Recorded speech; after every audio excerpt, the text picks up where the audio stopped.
All right, everybody. Friday night, Silly Shill Show, and we're coming at you live tonight with the one and only Shannon Q joining us at the table. Tonight, we're looking at science versus religious pseudoscience and those who dare to wage the war between them and preach it. So let's get around the room right away and see who we got here tonight. And we've got Logical Troglodyte coming at us from Cave Town. What's happening in your world, buddy?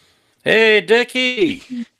Yeah, I've been getting a lot of messages in the background about, dude, why in the hell ain't you putting out any videos? It's been a month. Well, you know, some shit's just got to give sometimes, and I just can't do everything at once. So I decided to put more effort into the iNetwork. I will still be making some more videos on the Logical Troglodyte channel, but they're going to be a little slow in coming for, you know, the next couple of months, but we will get back on track. But we are having a Trog Clan Live this coming Tuesday, March the 24th at 2100 GMT. We're going to be having Radical, the Unhallowed Knight, and Sarcastic Barman is going to be stopping by. Awesome, man. Sounds great. I'm doing the same myself. Lots of concentration on the iNetwork, so a little slow at home, but that's the way it's going to roll sometimes, right? We've got Blue Marble Science with us tonight, too. Buddy, how's it going in your world? What's happening? Oh, man, everything's going great. Good to be here, Dick. Trying to stay dry, for one thing. Yeah, that's okay. It gives me time to be inside and beat up Nathan Oakley some more. So I saw you. It's always a good day. You were in the shop. You had the sticks and everything. The camera just right. That was great stuff. Response, you figure? Oh, that knucklehead is never going to learn anything. But you know, I'm not doing it for him anyway. Yeah, exactly. Right. Great stuff, man. Sarcastic Barman's with us tonight. How is everything in the world of the pub, buddy? Oh, the world of the pub. The pub is shut until further notice, unfortunately. So it's got to that stage in the UK now. They've shut the fucking pubs. It's like, yay! On a Friday night, they decide to shut the pubs. Brilliant idea. So that was shit. But we're still doing takeaway pizzas. We're still doing takeout beer and stuff like that. But it means I'm going to have lots and lots and lots of time to make shitting fucking videos. So yay! He's going to be a YouTube maniac, folks. Look out, it's coming. Right on, man. And all the way from the other side of the coin to me, Steaming Cup of Reason. How's it going, buddy? What's happening in your YouTube world? Good morning, Silly Shills. How you doing, guys? That was an awesome one, buddy. What's happening? Oh, man, I'm doing okay. Just kind of trying to survive this whole COVID bullshit here. And, you know, I'm good. Excellent. Glad to hear it because, you know, you're in a hot spot, right? Yeah, I bet you're not working. Yeah. Are you? I'm living on like ground zero, man. It's getting rough out here, boys. Really rough. But good news is Pain in Progress episode 4 is in the can and ready to go tomorrow. Oh, I can't wait. You and Thor are knocking it out of the park with that episode, with these episodes. This series is amazing. What are we looking at this week? We are looking at penicillin. Oh, outstanding. Right on, right on. This is going to be amazing. You bet. Well, good, man. I'm glad everything's okay your way. Let's check in over in Scotland with Tattie-Bogle. How's it going, buddy? All right, troops, all right. I'm doing good, man. I'm doing good. Busy as all hell at work, but hey, that's just the nature of the beast, man. But no, doing good. Get a lot of overtime on now, so I just thought I'd drop by, start off the show, say hi to all the troops out there, and say hi to you folks as well, because I've hardly seen you buggers either. But aye, all good, man. All good. Looking forward to a wee bit of stupid before I duck out tonight. Yeah, I know you're real busy with work and everything, and I hope you're staying safe and playing it cool, buddy. Oh yeah, as always, as always. Good. Plenty of whiskey. Keeps me right. Well, proper Scott, you are. I love it, buddy. I love it. I'm glad you could at least pop in and say hi to everybody. Oh, had to be done, man. Excellent. Okay, we better get to Ilya Moon joining us from her cool place in the world. How's things? Everything cool in your side of the world? It's as cool as it's gonna get. with being in isolation and on lockdown. But yeah, things are good. I'm looking forward to the Uncalled For this Sunday. We have Sweet Heathen as a guest, so that's going to be a lot of fun. We have a lot of great videos lined up that we're going to rip into and tear apart. And of course, we have tomorrow night another Silly Shill show that I'll be around for. So, just a good weekend of being in isolation with my Shill family, whom I love. And yeah, that's what's going on in my neck of the woods. Nothing great. Well, we're glad to hear you're taking care and at least dealing with it properly. Good stuff. Good stuff. Aimee Hogan, how is things in your part of the world? Very good, very chaotic, but very good. I've got some more research to do on some great show for our shows moving forward. So I'm having fun there. Trying to homeschool the kiddo when he's not used to it. It's been interesting, but we're getting there. So it's going good though. We've got a positive attitude. He's enjoying himself. So that's what we're going to do from now on. Just keep a positive attitude and keep looking forward. Also, I want to thank everyone in the chat for coming tonight. Thank you so much. We love putting these shows together for you, and we have a great time doing this. And Shannon Q, thank you so much for coming tonight. I am so excited about this. I am a big fan, so thank you. Oh, are you? That's so weird to me. Thank you.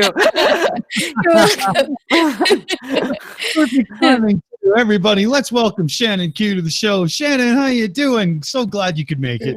I'm really excited. I'm excited. Like all of the personalities I was listening beforehand are so wonderful, and there's so many fascinating people who like seem to have really boisterous personalities. So I'm really, really excited to see, when we watch all of the foolishness that's about to take place, what's going to go down. I'm very much looking forward to it.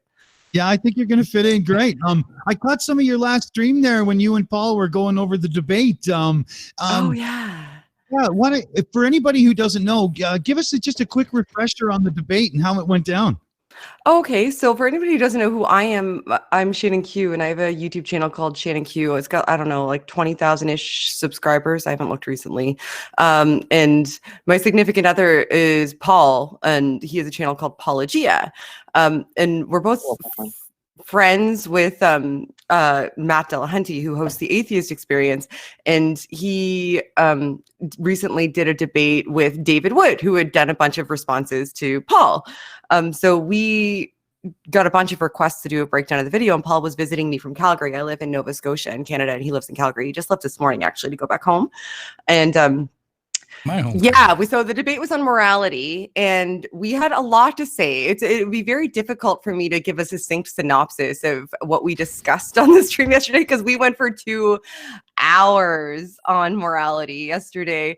If you're interested in seeing it, it is up on my channel. It's the most recent video. I'm not very good at shilling, as ironically. But yeah, so if you want to see, you can check it out. But we spent 2 hours just, drinking and breaking down some of the issues that we had with the way that David was presenting morality and sort of couching it in a fashion that entailed that atheists or anybody who doesn't have a specific Christian monotheistic belief is essentially not as skeptical, because they're attempting to affirm a position of there not being a God, and in order to do that, they're being less skeptical about morality claims. But it would be, I don't want to take over this entire show talking about morality. I will, but I don't want to. I want to talk about the foolishness. I need a break. I've been in isolation myself, so I'm looking forward to just laughing. Well, let's get right to it. I did skip over, and I did it. Oh, I'm so sorry. But our producer tonight, of course, Booleanenator. How's it going, buddy? What's happening in your world? Oh, a lot is actually happening this weekend. First of all, we have, like Stephen Cup of Reason said, Pain of Progress number 4 tomorrow night. And then the Silly Shill show again with Tattie-Bogle producing tomorrow night. And then, of course, we have the Uncalled For on Sunday. And Barman, are you still doing, I mean, you might as well, your poker on Sunday? Yes. And yes. Still doing poker on Sunday. Oh, hell yeah. Excellent. Yep. Okay. Awesome. So we got a lot going on this weekend. And then next week, of course, We're all on lockdown, so anything could happen. Anything could happen. Yeah. Absolutely. I think a lot of people will be doing a little bit more on YouTube just because why not? What else you got to do, right? Makes perfect sense to me. Boole, you're the perfect man to be talking to here. What video should we dive into first here? The list is so big. I thought we'd just crapshoot through it. Yeah, there's 8 videos here. It's a lot. I'm so afraid. I don't know what to expect. We'll probably get through. We might get through 2.5, Shannon. So don't worry. Okay. Should that make me less afraid or more afraid? I don't think I picked any of them, so you're all right. Okay. Because if we get the gong out, we could get up to like 4 videos. We do a thing, gong show debunking, and we'll put a buzz-in code in the live chat. And if people think the video is too stupid, they can buzz in and vote it off. And so you never know what can happen sometimes. It gets pretty crazy. Well, should I go over the titles for our guest here? Yeah. And Shannon, when you hear something you like, say that's the one. Okay. Oh no, it's on me. What if I select a gong video based on a clickbait title? It's a lot of pressure. I'll do my best. Sorry, audience, if I screw this up.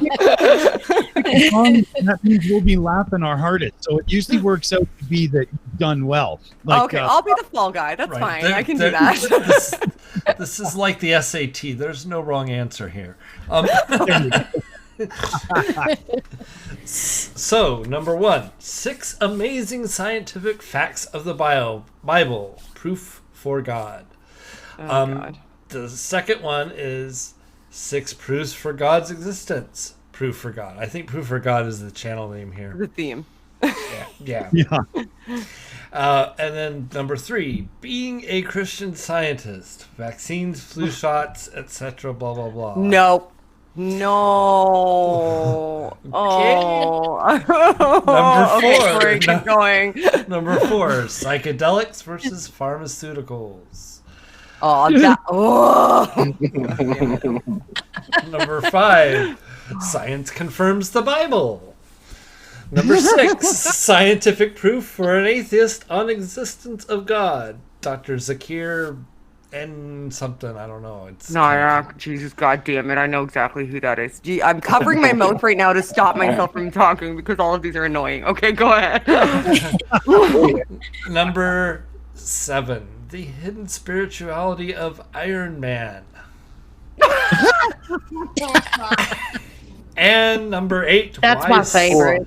And number 8, why science hasn't disproved Christianity. Oh, God damn it. Oh, wow. That is a loaded deck. Okay, I might have picked 1 or 2 of them. Oh.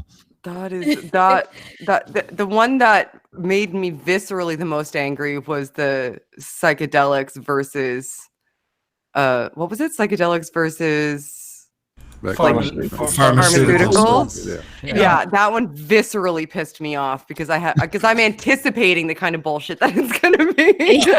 But Aimee reacted really positively towards one of them. And which one was it that you said was your favorite, Aimee?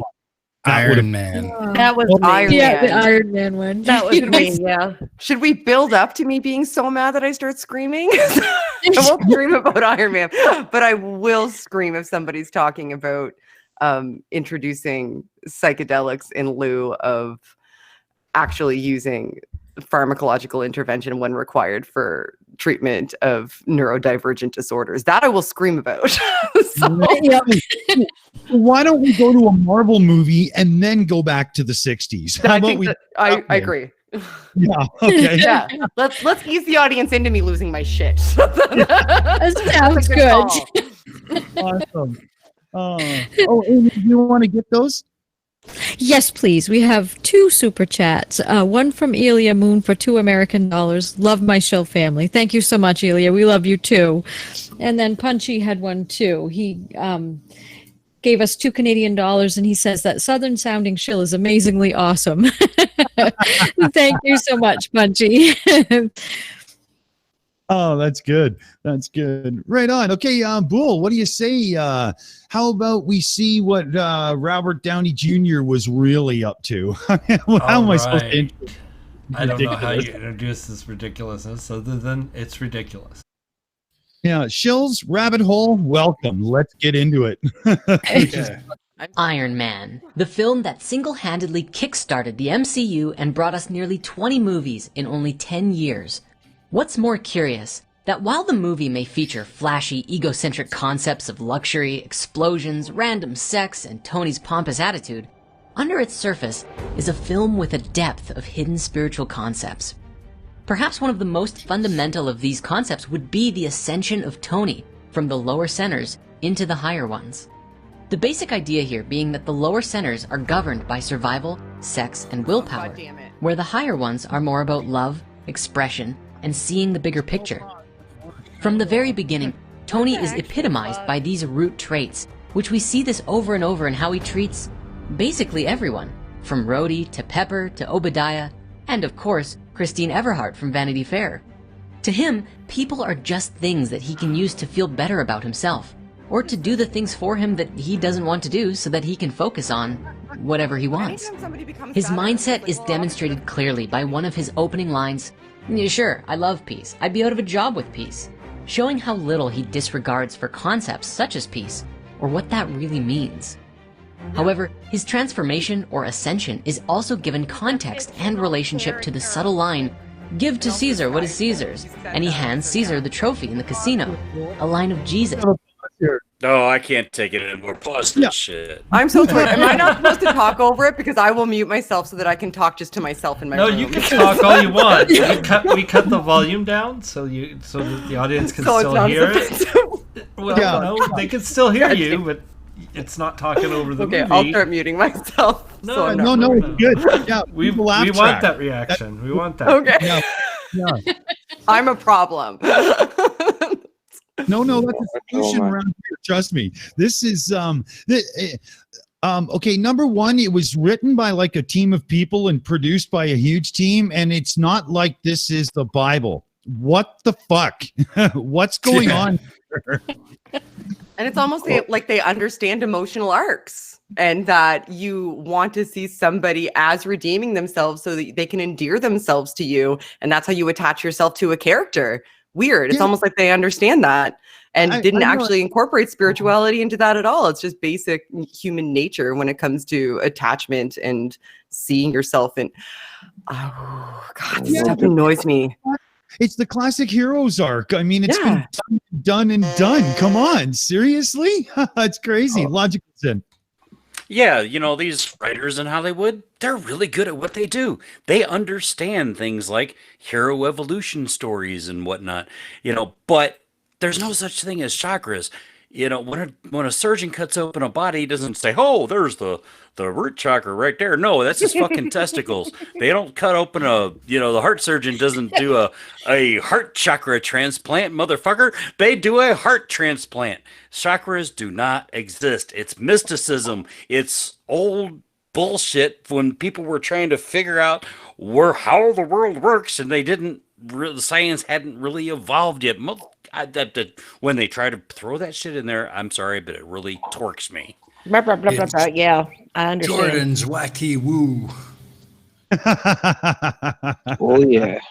But I was literally hearing some kind of Jesus analogy there, where what's the old classic story, the hero's arc? What's his name?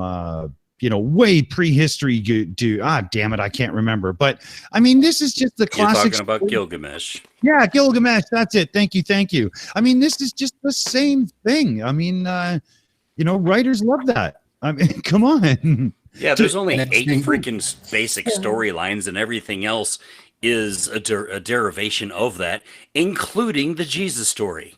So what Yeah. you're saying is Tony Stark is Jesus. Well, no, but that person's saying, I think, though. And that glowing thing in his chest is God's heart light, don't you know? Oh, dang it. And these fucking new age woo peddlers with this whole chakra system, that's just, if you think about it, that, the root chakra, that's your genitals, but that's the lower operation vibrational energy. That's not anything different than Judeo-Christian sex be bad, thinking be good. Fuck that. Sex is good. I like it. Leave me the fuck alone. That's where you're going. That's where you're going wrong. Logical. You're thinking. Yeah, stop doing that. And I'm glad you're enjoying the sex logical. Wonder if those idiots know they're talking about a fucking movie. Oh, they do. They do. I can't help but think that they utilize those opportunities for algorithmic reasons too. Like, if there's two things that do well with the YouTube algorithm, it's commentary on popular media and commentary on new age woo bullshit. And if you marry the two together, like that is a recipe for hitting the algorithm, I think. And this guy maybe isn't stupid, but as soon as I saw that chart, I was like, oh, you bitch. Oh, you bitch. It drives me crazy when they do that stuff because it's the intellectual equivalent of a horoscope. There's so many false positives. It's ridiculous because all of it is so ubiquitous that no matter what, you're going to be, do you feel feelings sometimes? I do feel feelings sometimes. Well, that's this one. They're like, it's insane. Do you sometimes feel like you would like sex? I do like sex sometimes. Well, that's this one. So you can fit any story arc into that so long as you pick and choose aspects of the character. And if they have any sense of humanity in them, they're going to fit. So this is annoying. So I already got yelly. I'll mute myself again. I like what Dark Knight Apologetics said. He said, my bullshit chakra's tingling. Oh no, fucking Spirit Science is a special kind of fuck, what I tell you, man. He's that fucking dumb. He doesn't know fucking up to fucking brown. I tell you, I'm The avatar is just every time I see it, I just want to reach to the screen and just rip its head off because I hate him. It's so bad. His stuff is so bad. Yeah. It's and Blue, wouldn't you say what I'm seeing here is it's the same thing with flat earthers in the Truman Show. Yeah, pretty much. Right? Yeah. You know? Yeah. What do flat earthers do with the Truman Show? I don't watch enough flat earth stuff. What do they do with the Truman Show? They use it as an analogy, and some have even like hinted towards the fact that it's kind of an inside joke telling the truth, and it's off the rails crazy. But that dome was on around Earth. So Yeah. I don't understand. It wouldn't scale. Yeah. Oh, wow. That's dumb. It's really that's the level we're looking at here too, because this can only get worse, right? I mean, he's only just it's got to get worse. Let's find out how worse it gets. Oh God. Oh, I'm gonna be sorry I asked. About money and value. While Tony in the line may be simply dismissive in the moment, the scene is indicative of Tony's spiritual death and resurrection to come into a man with a heart. But now, everything changes when he's on his trip to Afghanistan, showing off his latest weapon, the Jericho missile. Now, interestingly, the use of the name Jericho here is a reference to a mighty power of God from a biblical story. In the Bible, the Battle of Jericho is a story of the Israelites who, in conquering the Canaan, marched around the city of Jericho every day for 7 days. And on the 7th day of marching, they completed their rounds and sounded their horn, and the walls of Jericho fell all at once. And the Israelites then slaughtered almost everyone, including all of the animals. However, Joshua, the leader of the Israelites, was then cursed to have to rebuild the walls of Jericho. And we see this referenced in Iron Man in 3 ways. The first is that the power of the Jericho missile is so mighty that it metaphorically brings down the enemy's walls instantly. Secondly, Tony is soon punished to rebuild the missile for terrorists, just like Joshua rebuilding the walls. And third, that Joshua rebuilding the walls of a peaceful Log at all. Yeah. Missile That's not wall. analog at all. Missile wall. Same thing. Same thing. God damn it. God's terrorist, same thing. Building. All of it's the same. If you build a thing, it's the same thing. Oh my God. You guys do this every week. How do you not go bananas? I don't know. Because we haven't already. That's the drinking. The drinking. You're right. I'm already a drink and a half in, and that's like I was like, maybe I'll have two. Clearly, I underestimated the requirements to participate in this. Definitely another 15 minutes, and Tattie's bottle will be gone. Right, this one maybe, but the next one's still there. Yeah. Just an FYI. This video is 9 minutes and 37 seconds. We are 2 minutes and 37 seconds into it. So there's 7 more minutes of this shit. Yeah, I'm going to get another minute. Hold on, I'll be right back. No, Amy's got some comments for us here. Yes, I've actually got a super chat for us from John Rapp for $5 Australian. He says, "Good day, everyone's from sunny Sydney. One man's religion is another's belly laugh. Woo for fools, science rules. If by chance you don't agree, bite me." Thank you so much, John Rapp. Awesome one. Awesome, Rapp. Good. Let me just see. Am I caught up? Everybody's in. So yeah. Can you imagine what this guy would do with Indiana Jones? Holy shit, man. Would we really be down the rabbit hole then? Especially on the last one, like this Crystal Skull one. That would just Oh yeah. Yeah, that's give him the Star Wars series. I think you'd have a field day with My Little Pony. He might though. That's the shitty thing about this stuff is like you can literally look at any media where there's a redemption arc and just weave this bullshit. If there's a redemption arc at all, you just weave this bullshit, and it seems like it makes sense to somebody who's attempting to affirm. Well, of course it does. I mean, trumpets, guided fucking missiles. I mean, that's about the same thing, sure. Well, I mean, I'm not saying the minutia of it makes sense. like, let's not be crazy. Just, on an emotional level, you might draw some sort of really crappy, vague allegories that you allow to make sense in your head. I'll be more specific now that I know that you're here to keep me in check.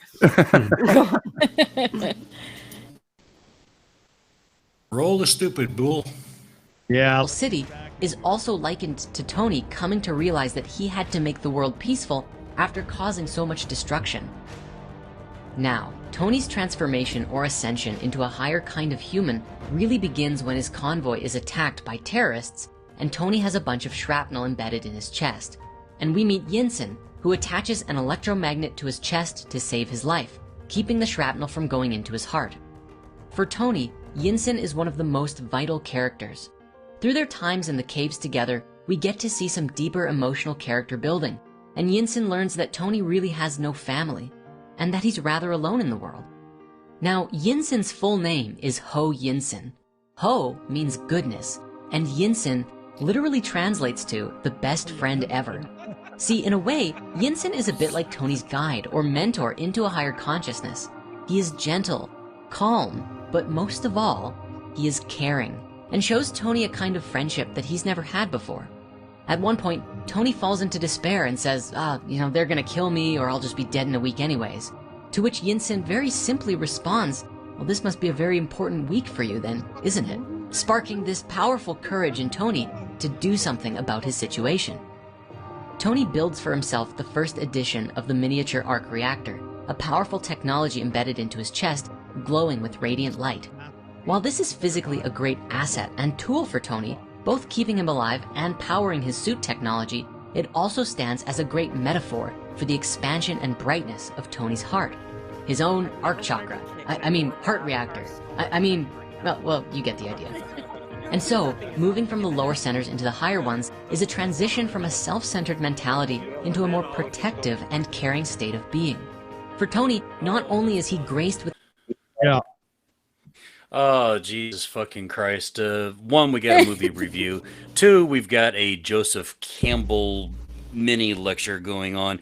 And if anybody has ever read Joseph Campbell and the Power of Myth, they will understand that, yes, stories have power. They have the power to inspire us. They have the power to show us our place in the world. They have the power to help us to see ourselves, for what we really are, and the ability to strive forward. But what these jackoffs in these new age movement bullshit is doing is basically given a dumbass with no sense of self and no drive towards self-improvement the excuse to sit on this couch, see themselves as Tony Stark, and never ever get up off the couch and go do something worthwhile. Because why? You're special. My only real solid takeaway was that home means goodness, and I'm putting that on a shirt like tomorrow. That's after that I stopped listening. I just wrote that down. Need a shirt now. That was a highlight for me. Yeah. And then I'll show them some loving. Oh man, when I heard that, I could only think to myself, yeah, well, that ho means good. Yeah, it depends on where you live, buddy. Holy fuck. Yeah. I mean, I don't know where you live. But...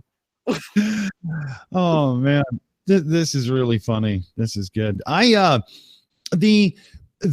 need to put meaning into absolute nothing shows me an emptiness in life that is just desperate to be fulfilled, and it's just not going to happen in the bottom of that bag of fucking chips or whatever you're eating in mommy's basement. Man, get out in the world and do something. Holy fuck, this is sad.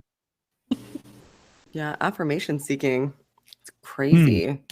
Big time. Looking for meaning in the things that you love the most or the things that surround you the most. Like if you're constantly consuming media and you're looking for affirmation, you're going to that was an interesting statement you made, because you're going to look for affirmation in what you're consuming. So clearly this person is looking for affirmation in media. Yeah. So they're perfected. And most New Age wood peddlers are all rainbows and butterflies and peace and health and harmony and living with nature. And if you're going to pick a story that inspires you toward that, why would you pick Iron Man and Tony Stark?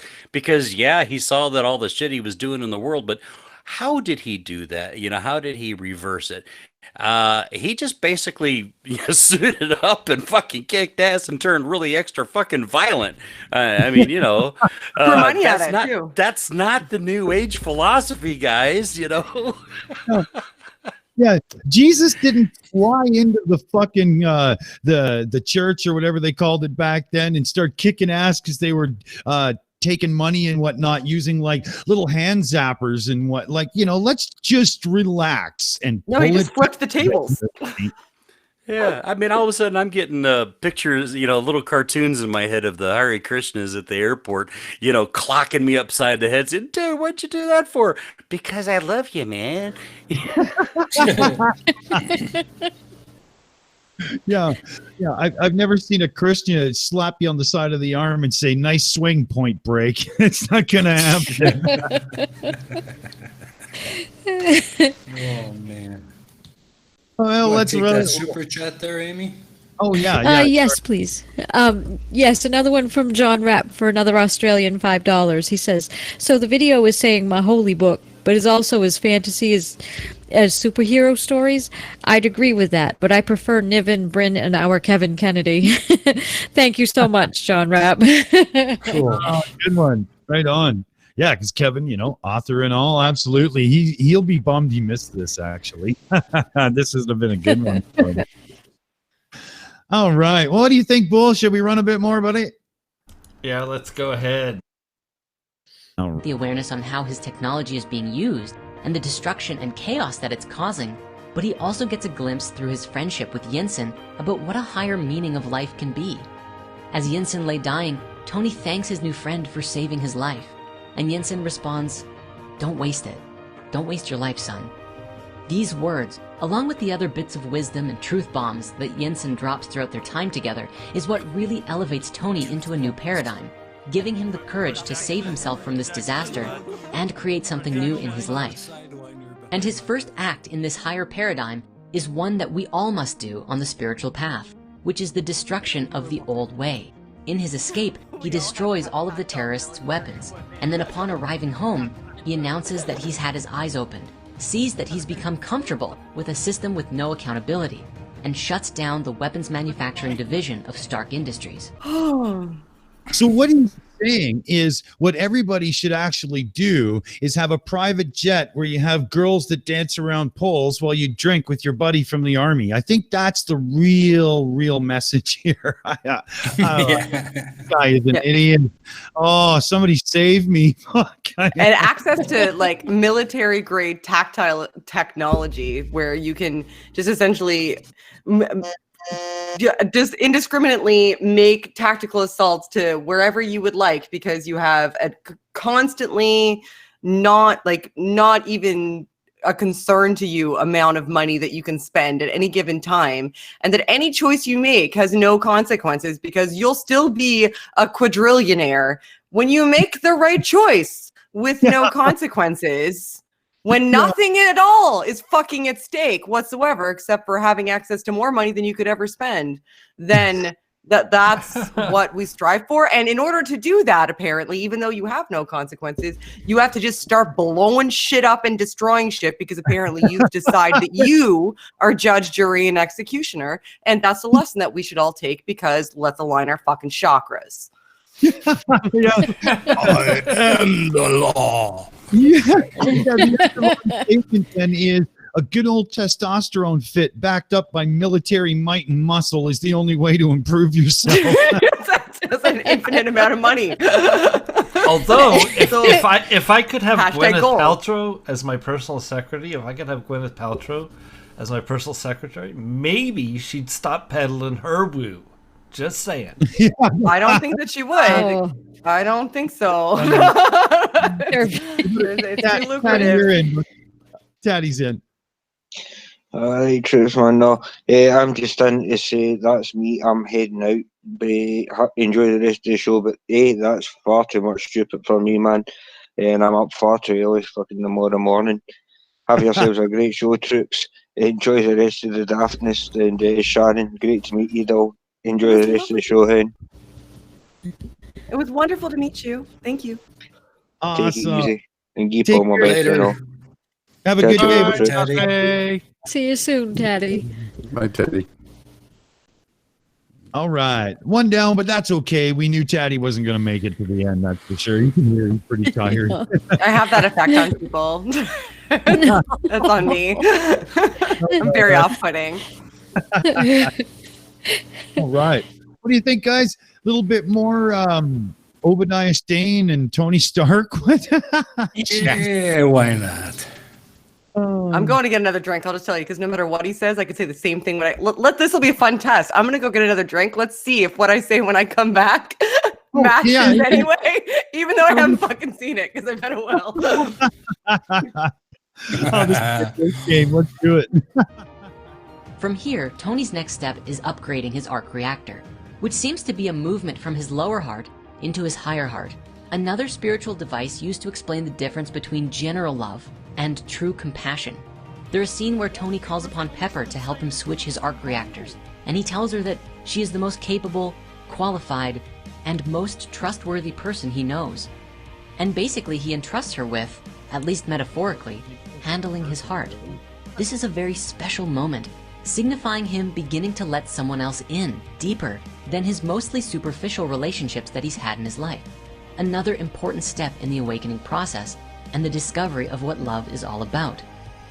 This is a state of true vulnerability with someone else, a surrender to trust. This ultimately leads to Pepper later gifting him back his original arc reactor, framed with the words, "Proof that Tony Stark has a heart." Now, of course, all of this leads to the creation of the Iron Man suit. It might be worth mentioning that iron in alchemy was known as the metal of Mars, the symbol of human strength, honor, courage, fortitude, tenacity, confidence, and power. Mars, of course, was known as the god of the divine masculine, opposing Venus, the goddess of the feminine. And this characterizes another aspect of Tony, not only in this movie, but throughout the entire MCU. Tony's journey is learning the whole divine. How are you guys sitting through this and not shout and pause? I mean, My- I was sitting there waiting for one of y'all to do it, and all of a sudden, nothing. It was crickets. But you know what? I'm all for getting closer to the people I love, but I'm not going to let them stick their fucking hand in my goddamn chest. No. Yeah, no kidding. Oh, this feels like spoilers to me. Oh, that was crazy. I'm still confused. I kind of think I'm just listening to a movie review. Yeah, a bad one at that. Yeah, yeah. This is not Sister. I mean, what is this fucker advocating? That all the flower child hippies burn down their daisy gardens and go raid a black market weapons auction? What the fuck? He's a weird breed. He's a new age spiritual Christian capitalist, and also has an obsession with Emma Watson that knows no bounds. Like if I know who this dude is because I have friends that do. If you watch any of his other insanity, he has a weird obsession with Emma Watson that is. I'm not sure how to articulate it because it doesn't exist. What he thinks about their relationship doesn't exist in the realm of reality, and it's insane. Oh, I see, eh? Yeah, speaking my language now. Speaking Canadian. I'm not sure I even want to go further down that rabbit hole. That's crazy. You don't actually. Okay. Yeah, it sounds like the buzzer code's finally working for everybody. So if you want to vote gong show style and whatnot, we'll give everybody time to get in, and but we'll keep going here. Well, did I cut anybody off there? Sorry, I just had to get that crap done. House cleaning and housekeeping or whatever you want to call it. Yeah, Nikki Daly says, poor Emma. Damn right. Oh, that would be nasty to even think about. Oh, it really is. He talks about his dreams about her and how she appears in his bedroom. Like it's. Holy fuck. No, it's something, man. When you hang out with a lot of like atheist and pseudoscience debunking YouTubers, you get exposed to way more stuff than you would ever really want to in reality. So I've seen him quite a bit. Oh, yeah. That did not take long at all. Fuck that noise. Oh, thank you. That was quick. That did And not not take long long too at all. soon, I might add. You got that right, Bull. Oh, that's funny. Yeah, as soon as we got that buzzer code fixed, holy, did that happen? Mad clamor to the friggin' gong. It just adds an extra element of insanity to the whole deal that we do here, Shannon. You might as well add a gong to it and turn it into the gong show, right? I've been to karaoke nights that went similarly for me. That's okay. I get it. It's fine. Yeah, this is the big cane that comes out of stage left and pulls you off, right? Got it. Awesome. So now we were going to go to hallucinogenics versus pharmaceuticals, were we not? I mean, So, we can. I'll mute myself so I'm not yelling. So go ahead. Let's go to Big Blue. Do you want to give the standard warning with the oven mitts and the monitors there? Would you like to give the warning for everybody here? I'll be glad to. Get out the oven mitts, push the monitors back out of punching range, and let's light this dumpster fire and have some fun. Yeah, baby. Aye, Perfect. I love it. That wasn't Maybe even I shouldn't have planned, buddy. Oh, not that cartoon that we all want to kick the shit out of already. Yep. It's one of them's. I don't like No. it. Look at the patches somebody already has. It's the same guy? It's Emma Watson asshole face doing this? It is. Yes. It is. Oh, you God, picked damn it, two Steve. winners. You picked two winners. Shit. Winner, chicken. I guess dinner. I have a type and it's blue. And I want to kick it. That's probably things about me subconsciously, but that's okay. We'll assess that later. Let's deal with this. Excellent. Well, lighters out. Psychedelics versus pharmaceuticals. What's the difference, really? Today, I've partnered up with my friend Mark from After School to take you on a journey of exploration between the two. Stay tuned to the end. I've got a special announcement for you once it's over. Without further ado, let's change dimensions and see what we find. The difference between pharmaceuticals and psychedelics, when observing them through a lens of healing, can be described in a very simple manner. It's the difference between treating something at its surface in the form of symptom management and removing the cause of the problem outright by going deep to its core and addressing the reason for the issue in the first place. Now, the conversation gets a little bit more tricky when we... No. This is Sound off, fucking guys. insanity. This is insanity. What in the Don't actual you dare holy- draw a picture of a brain because you don't understand it, you absolute piece of abject garbage. How dare you? How dare you frame this like that? As though you have any idea how pharmaceuticals operate and psychedelics operate on the neuroanatomy. You junk goblin. Sorry. I told you I was going to yell. I love it. It's perfect. Holy shit, you were born to be here. This is awesome. This stuff makes me mad. When you're going to actually do something that harms somebody, I will yell in your face. Like, this will hurt people. Like, on the right-hand side, there's happy chakra person that's on, psilocybin. And it's like, this is lovely. And on the other side is somebody who's on potentially a neuropharmacological agent that was carefully assessed by somebody who's qualified, because you're fucking not, asshole. So shut your stupid jaw.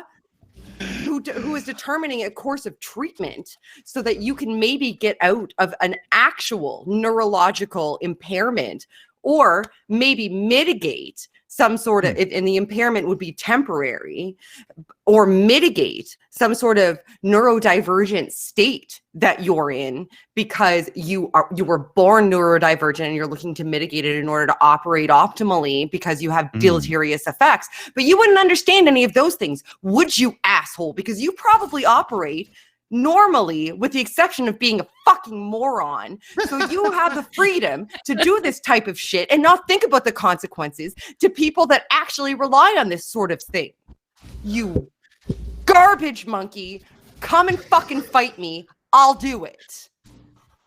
Sorry. I told you I would yell. I don't like I love it. Hey, we found Jutmonk's perfect woman.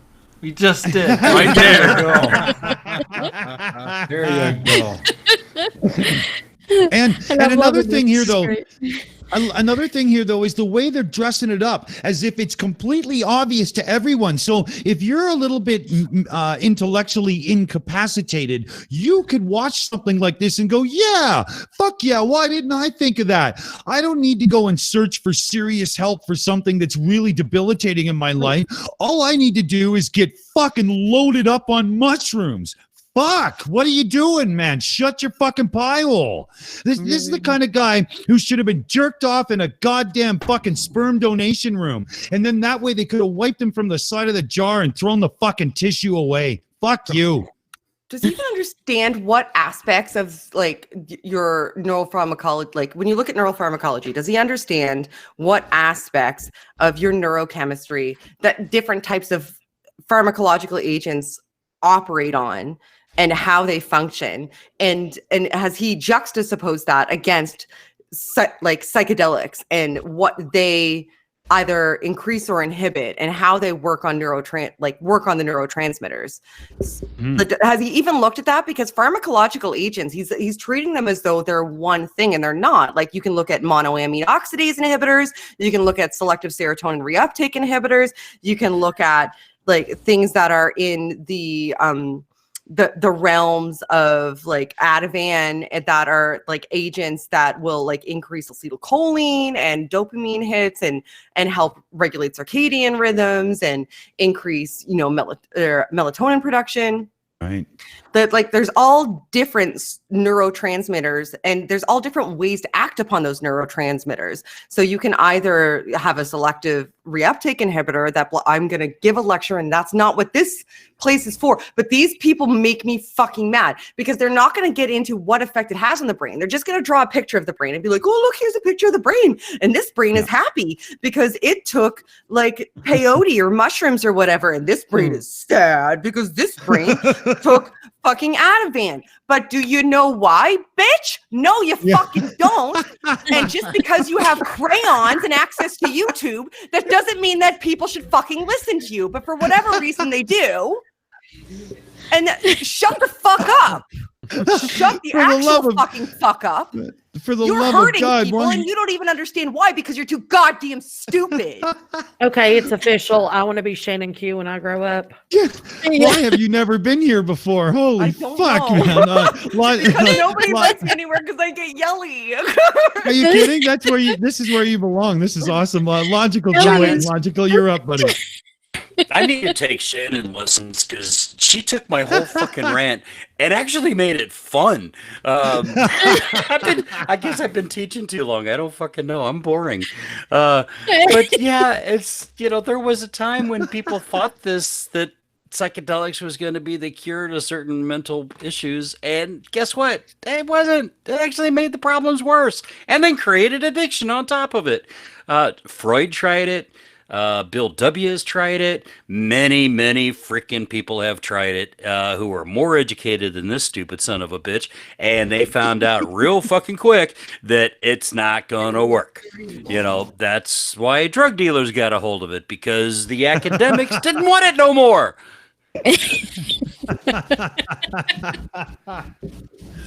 Oh man, I've said it before on this show, guys, but you just can't make this shit up.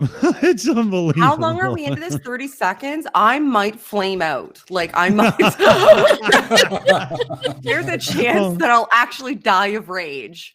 If your heart rate goes too high, just take the entire, never mind the glass, just grab the bottle, upend it, it'll be all right. Are you allowed 15-minute breaks on this show if it goes to just go outside and have a cigarette and just calm the actual fuck down? I don't like these people. It's not a bad idea. We could get something in for intermission.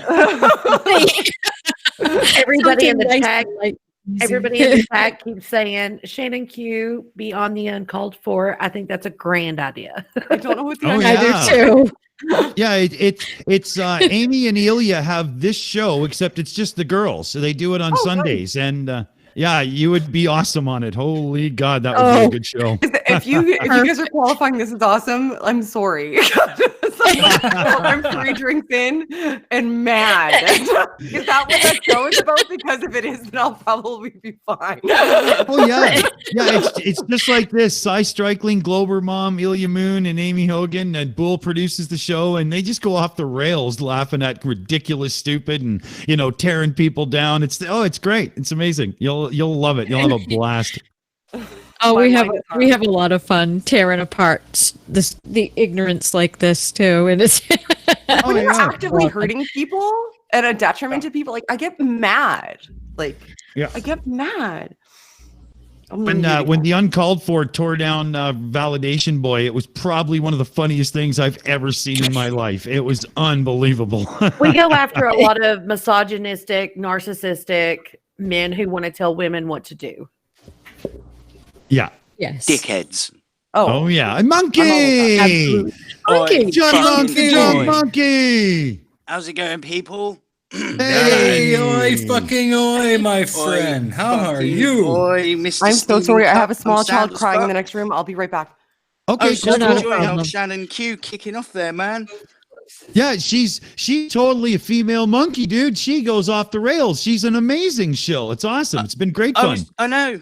I was going to ask her if she was fucking related to me or something. And if not, would she fucking marry me?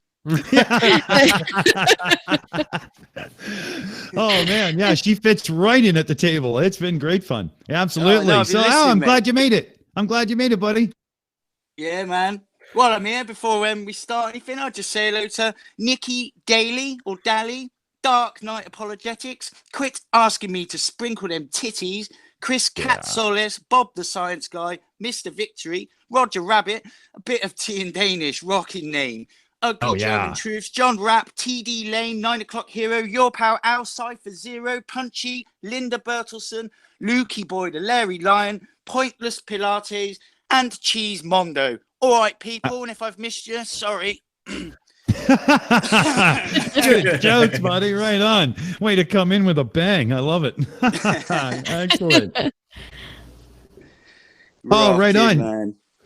Right on. And we got Pain of Progress and Shills tomorrow and Uncalled For. It's going to be a great weekend to just, stay away from everybody and be home. Lots of good stuff coming. I got some videos coming out this weekend as well. A couple on the Shills channel, one on mine. Excellent. Great. Excellent. Right on. What are we, any hints? Any hints? What are you doing?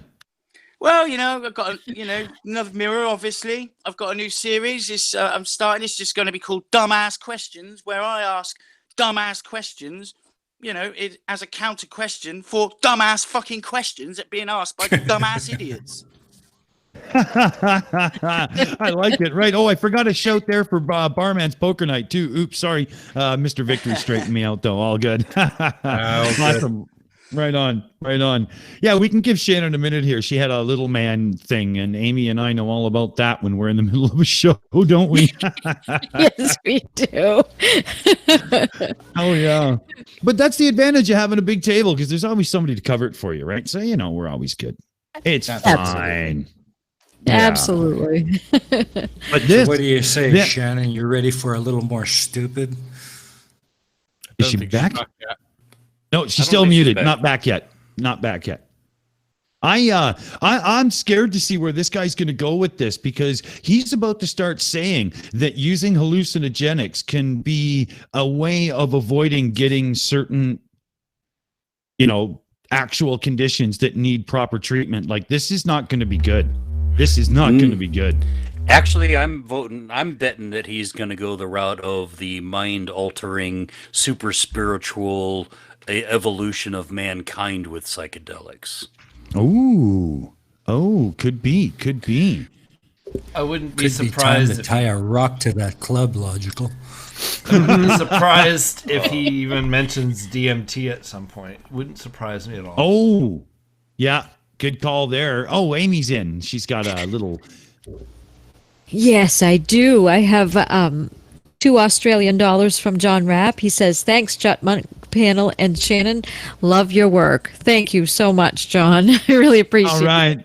Yeah, thanks, John Rapp. Killer shout, man. Thank you very much. Right on. Right on. Oh, yeah. Oh, yeah. So we got two theories there. Anybody else who's got a different prediction on where this piece of trash is going to take us? There's got to be someone. Come on. Drugs unlock your third eye, let you see into the future, know the lottery numbers, all while living in your cardboard box at the side of the road. Sorry, I'm getting things confused there, aren't we? No, I think you're on track. I think so. And I think he's going to say that mushrooms and psychedelics are so much better at treating neurological disorders and diseases than actual established Shannon are going to go ballistic. Yeah. So won't the rest of us too. Yeah, because that's just ridiculous. My appendix is about to explode. Time for a fat old Marley. Yeah, the last thing you ever want to do is give a paranoid schizophrenic LSD. Not a good thing. No, exactly. Yeah. Yeah, she just needs a couple minutes. All good. No worries. I don't want to go ahead on the video, because I know that it's going to be something that she's going to want to absolutely, get into and whatnot. Okay. All right. Yeah. So, I'm back. all right. Cool. Everything's cool. You're all good. I can't yell. I yelled and it upset my little guy. He was trying to sleep. So he was upset because I was yelling. So I need to be more cognizant of that. And so I will try to be angry at a reasonable human volumes from now on. Shannon, are you related to me by any chance? Oh, I don't know where you're from. Are you from Nova Scotia or Ireland? Like that, love. And I was like, honestly, I thought, wow, I'm in love.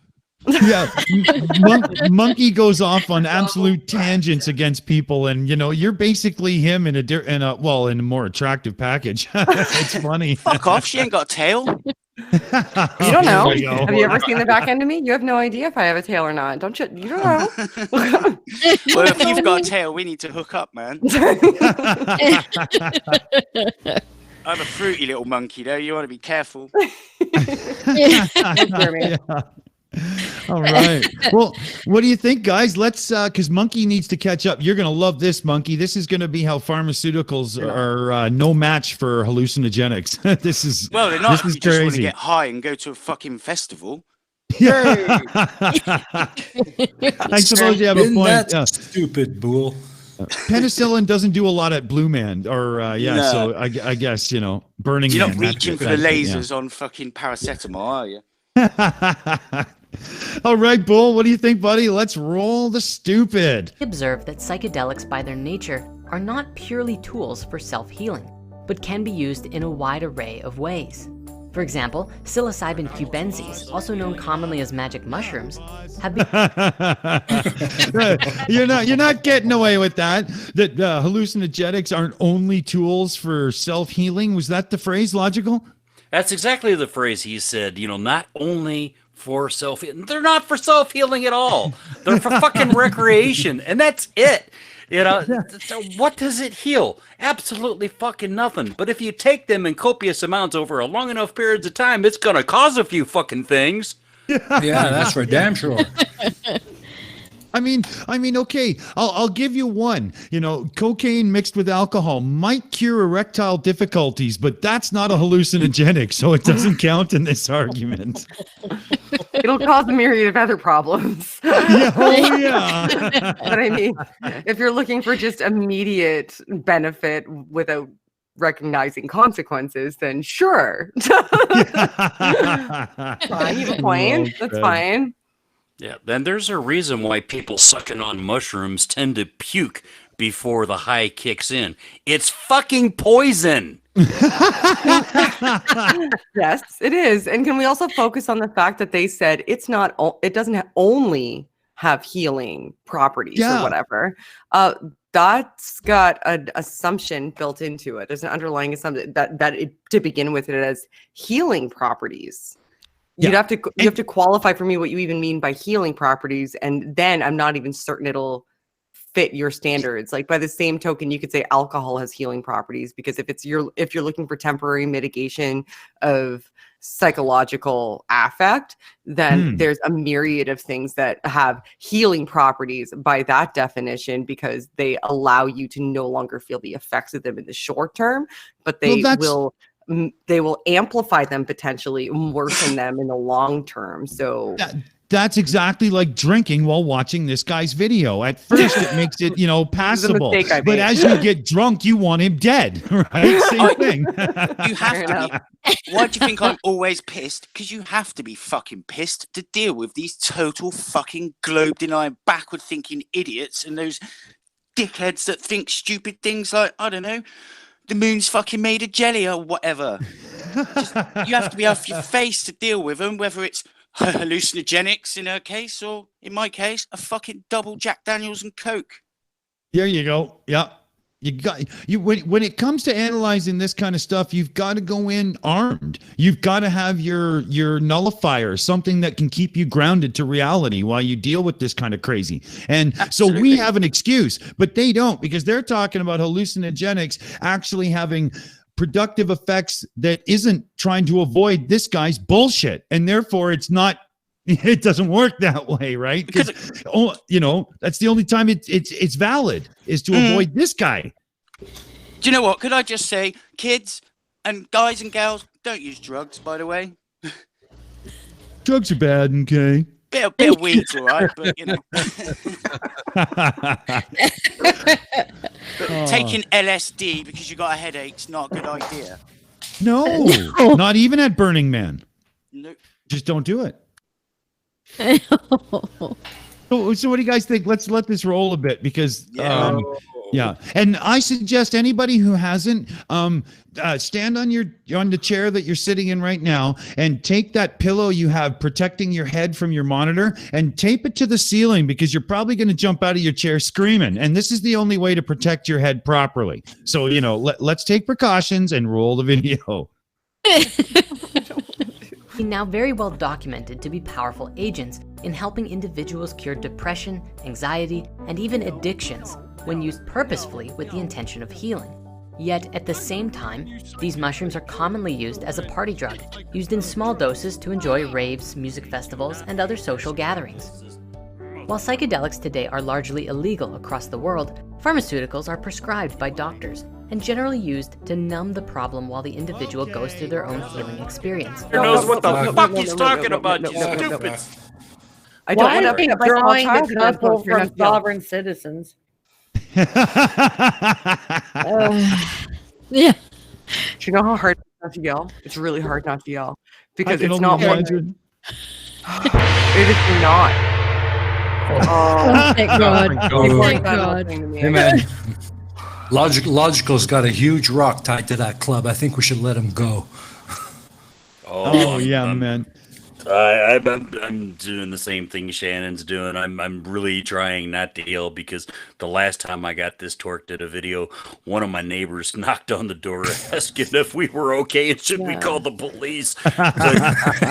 No, it does not cure depression. No, it does not cure anxiety. It actually exacerbates those symptoms, you dumb motherfucker. And the reason the pharmaceuticals are prescribed by a goddamn doctor is because the doctor knows what the fuck he's talking about and knows which medicines are going to help which conditions and which symptoms.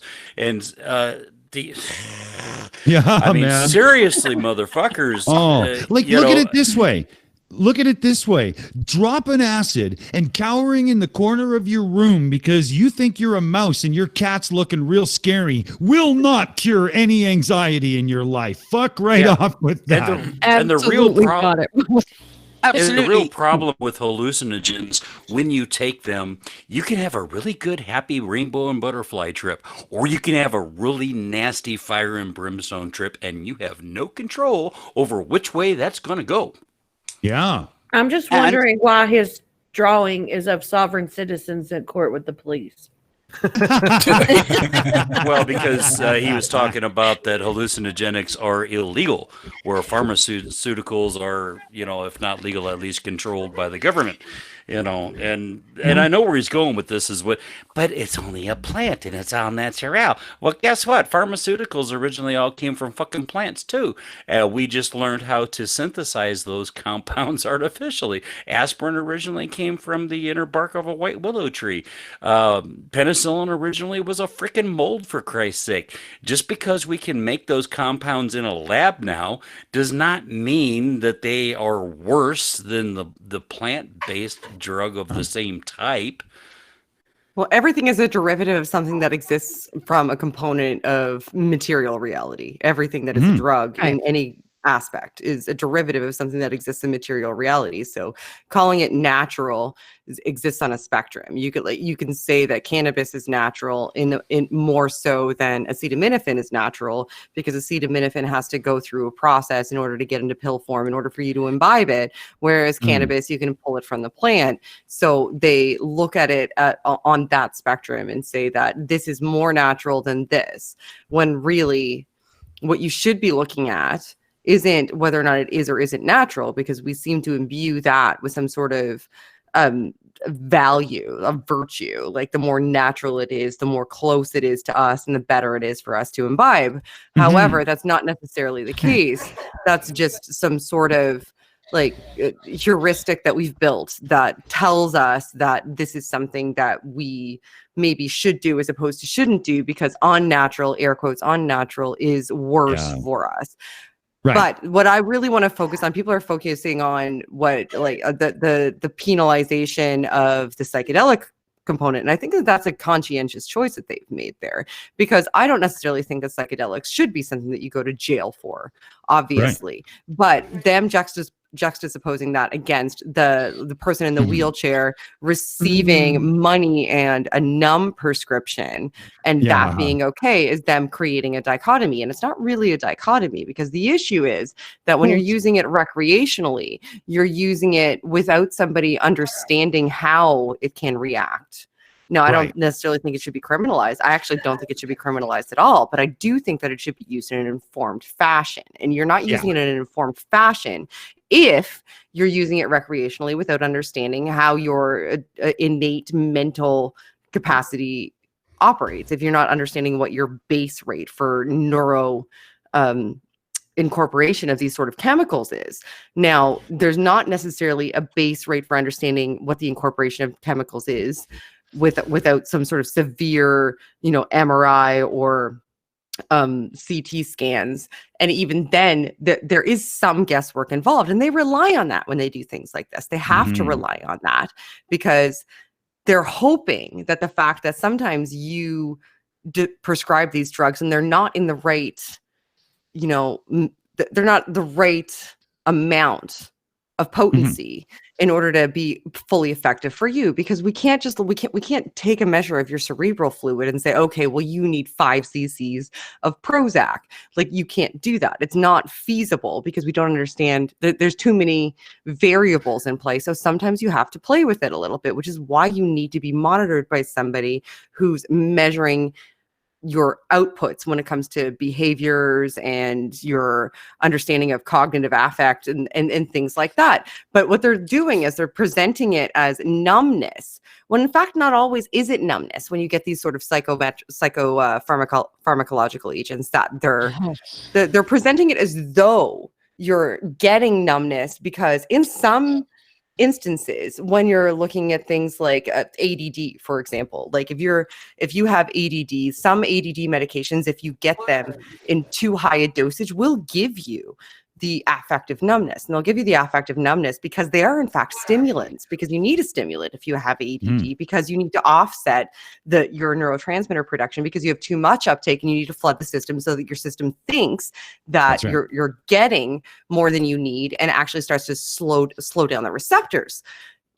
So you will get the feeling of numbness because you flooded your system, and you need to find the right balance in order to be able to do that from a neuropharmacological perspective. So, but they present it as numbness, but it's not actually numbness, because in some instances, like if you take something like an Ativan and you don't need it, which is something that you would take if you had an ADD, you're not getting numbness. You're actually getting full-on hyperactivity, which is why people abuse it. And it comes anyway.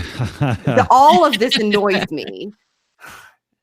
So, and even when like there are some ADHD medications that have methamphetamine in it, it's encapsulated so that you can't get high on it. But the stimulant effect, they're not methamphetamines, they're amphetamines. Well, yeah, amphetamine. Sorry, I misspoke. But it's encapsulated. You're not going to get high on it, but you don't want to be taking it if you don't have ADHD. But what this asshole is talking about is self-administering, unmonitored, undocumented, self-diagnosed bullshit, which is just plain fucking dangerous. Oh, yeah. Yeah. And discouraging people from pursuing that path is what bothers me. Like, I don't necessarily care if you take psilocybin or like mushrooms or psilocybin or like it in some sort of recreational capacity, so long as you don't abuse it and really affect your neurological construction. Like, I don't think that it certainly shouldn't be criminalized. But when you look at something like an ADD, or when you look at something like a psychopathy, or like a severe chronic depression, or sociopathy really can't be treated through pharmacological agents. But a good example would be when you look at somebody who has oh my gosh, why can't I remember the name of it right now? Wow, gosh, not psychopathy, but when you have the hallucinations, holy smokes, why can't I remember it right now?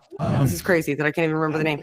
But like, if you have like severe deleterious psychological affect because you have something that can be neurologically mitigated by administering pharmacological agents, that's a necessity in order for you to be able to operate in society without being a detriment to yourself and others. And that's something that when you work with a professional who actually understands the way these works, can be mitigated. But they're essentially saying no one should do this because it numbs you, but you can take the happy things, and the happy things make you happy. So why don't you just take the happy things and be happy instead of paying money to these people who just want you to be numb and satiated so that you can be complacent? And that's actually not the way it works. And if you look at the neurochemistry and the psychopharmacological science surrounding these types of things, you would understand that even to a tertiary degree. But this guy isn't even attempting to bother to look at that shit. He's just saying, well, sometimes people take drugs and it doesn't make them feel like themselves, and these drugs make them happy. So good. Yeah. This one good, this one bad.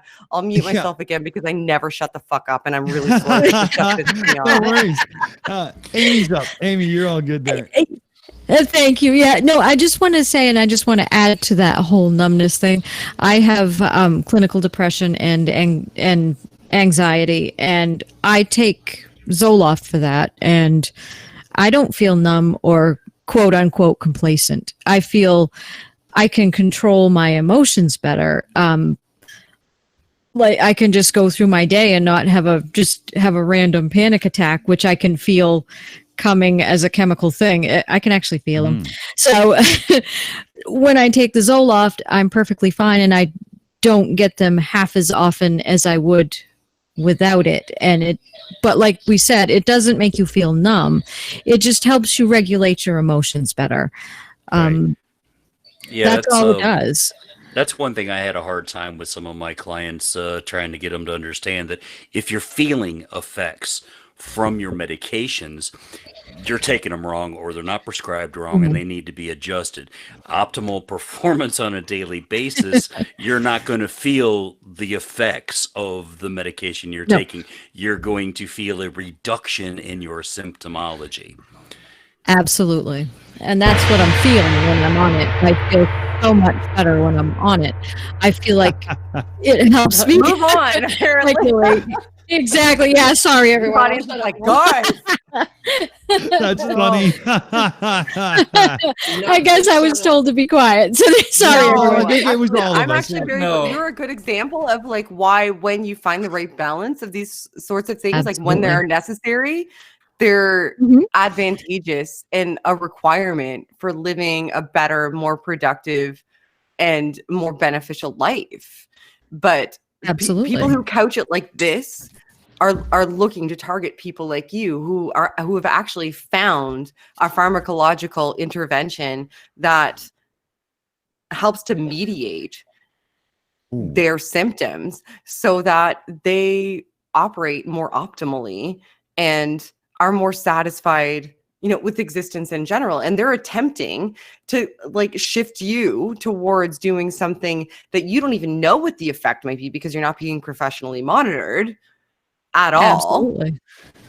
And they don't know what the interaction components might be to that, to that action. Exactly. And just because they're apparently motivated to vilify an entire field of science without even understanding what the actual fuck it is. Like, this is why this stuff makes me so mad, because there's such a Christian new age religion attack on psychology, counseling, and psychiatry.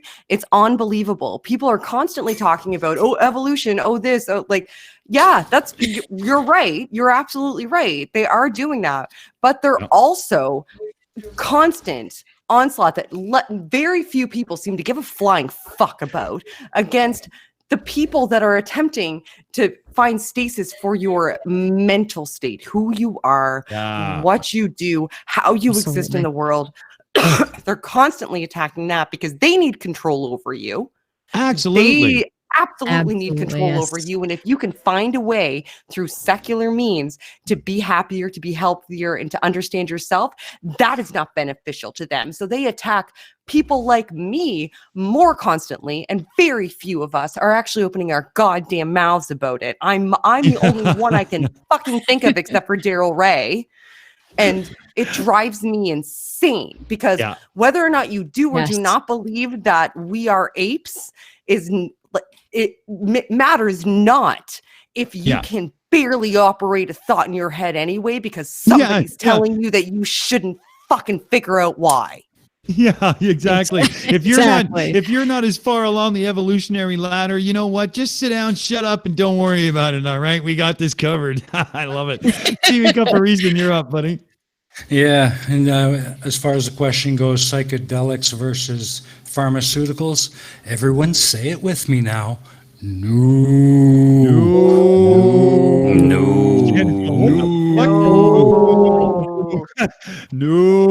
The Del cows have come out. Fuck you and your ho woo no. Oh, awesome. Well, what do you think, guys? What's the next video then? Boole and Bag of Tricks. What do we got set up, ready to rock? The big fat meaty said so. What the heck was that? That was Matt. That was a drive-by matting. Drive-by matting.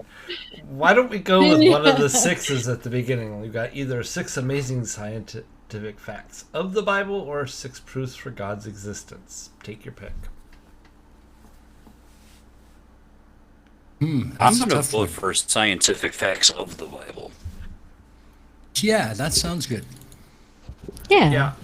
I kind of lean towards that myself because I'd like to. It's the blue shirt hick, right? Oh yeah.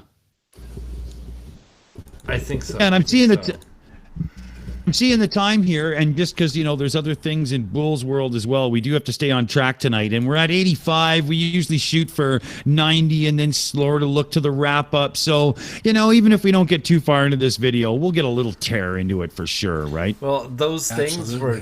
were just canceled, Dick. So yeah, if any of you in the audience were planning on going to watch breaking news on In Time, it has been canceled. Nick is sick, so sorry to bring that news to you, your audience. He's just bummer. feeling ill, but he's okay.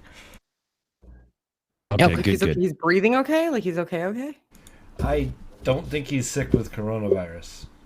Okay. Okay, it's just coincidentally Okay, good. he's not feeling well. Okay, that's much better to know. Yeah, I think so. Okay. Hey, roll it, Well. Bull. Yeah. The Bible's been accused of being an outdated book of superstition, written by people who didn't understand the scientific workings of the real world. Now, this accusation is patently false. Not only does the Bible not contain errors and superstitious statements, but it contains amazing scientific facts that were written down thousands of years before. Yeah, I was just getting ready. For it logical, go for it, man.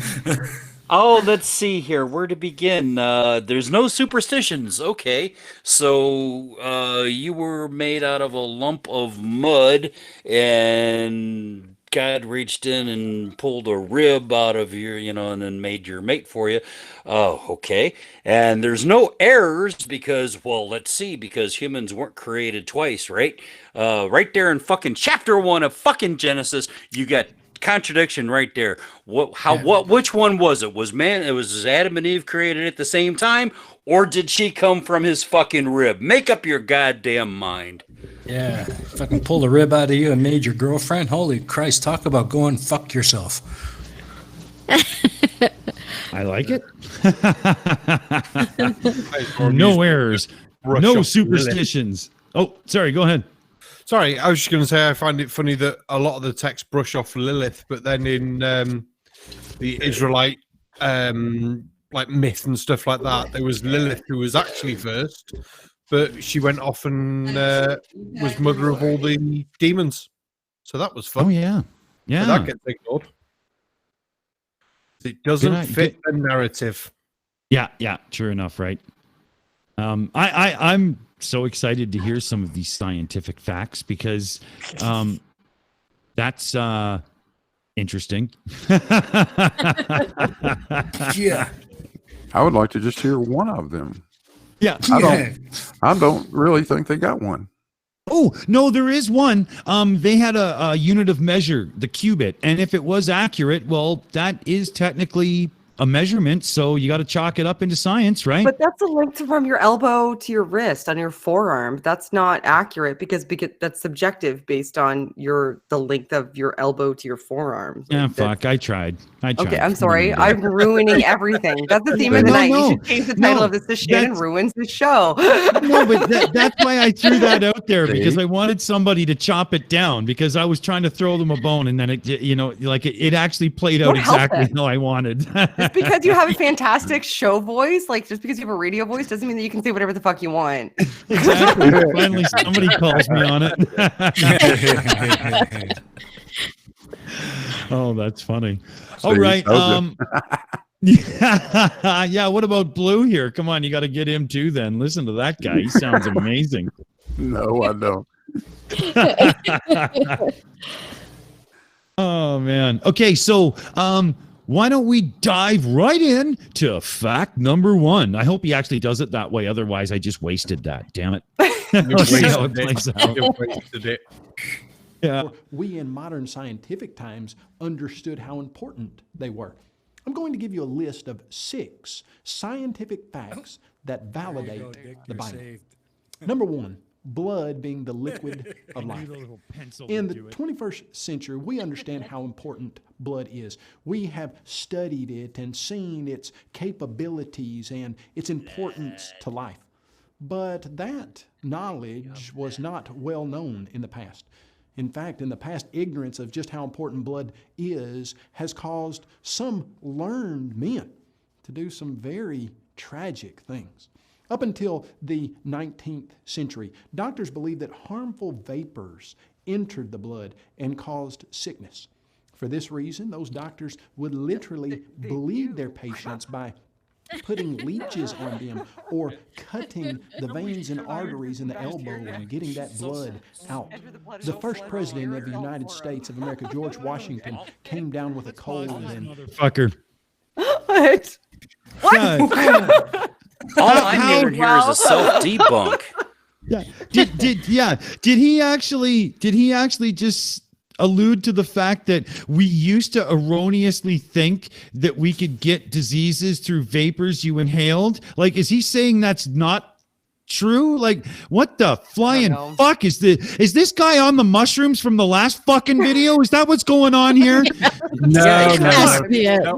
I will give him the benefit of the doubt because it's all about miasma and stuff like that, and how they thought that bad smells could give you things like cholera. And in London, when they had the great stink and the bad sewage and stuff like that, that people actually thought it was the smell that was giving them cholera, and then were still going to the well and drinking the water.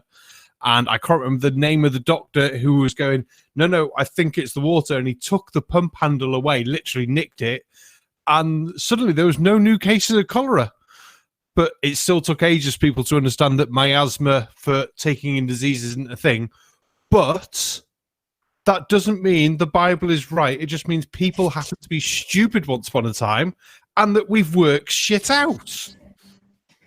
And they weren't entirely wrong either, though. Like, they were. Am I wrong in saying that cholera is transmitted? It's bacterial.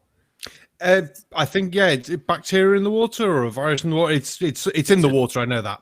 It's bacteria in the water. So, like, if the water smelled bad and you drank it, it was probably. Like, there's a correlation there. Yeah. They were almost there. Yeah, and I'm wondering if this Swat Waffle even bothered to read his script before he started talking, because he's talking about scientific facts that prove the fucking Bible, but then he goes on to talk about how they didn't know as much then as we know now. What? Yeah. That pisses me off because these idiots think that anyway, half of them, that we haven't seemed to have learned fucking anything at all. And it's them backward thinking idiots that haven't learnt fuck all. That's the ones. We've come a long way. No shit. I mean, let's look at I don't know, mud brick versus skyscrapers for housing materials. Like, steel and glass. I think we're doing pretty good. Yeah. I think we're all right. Oh, yeah, we still got that light in the sky as well, haven't we? The moon that was put there by aliens so that they could work through the night when they helped to fucking help build the pyramids.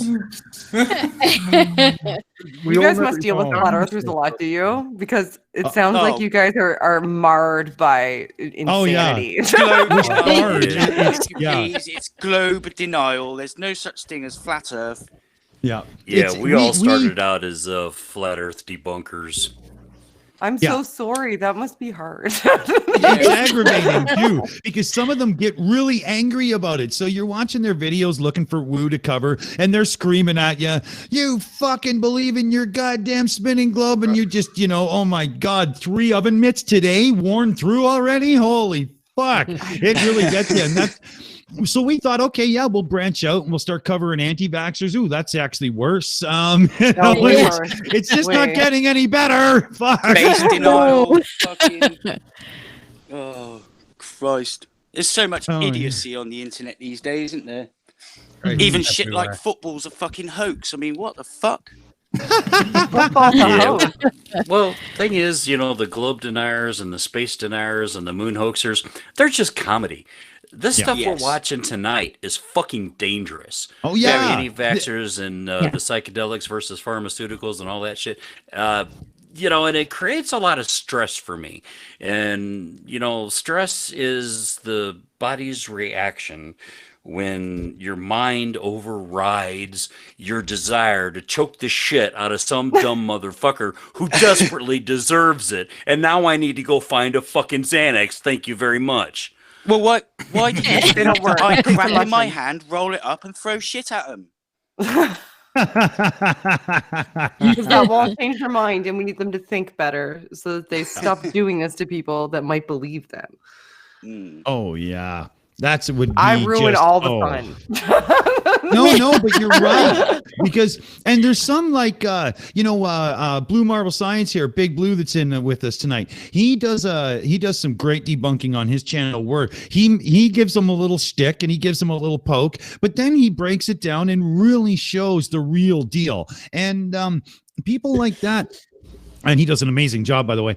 People like that have really, really been teaching these guys for the longest time. And in the case of In Rem, Daniel Pratt, and so on, right, gang? They just get fucking worse. They get more belligerent, and they dig deeper to really to defend their stance. It's like a cornered badger, It just comes out fighting. And so we just said, well, fuck you then. We're just gonna point and laugh and make sure everybody knows that you're a bunch of goddamn fucking morons.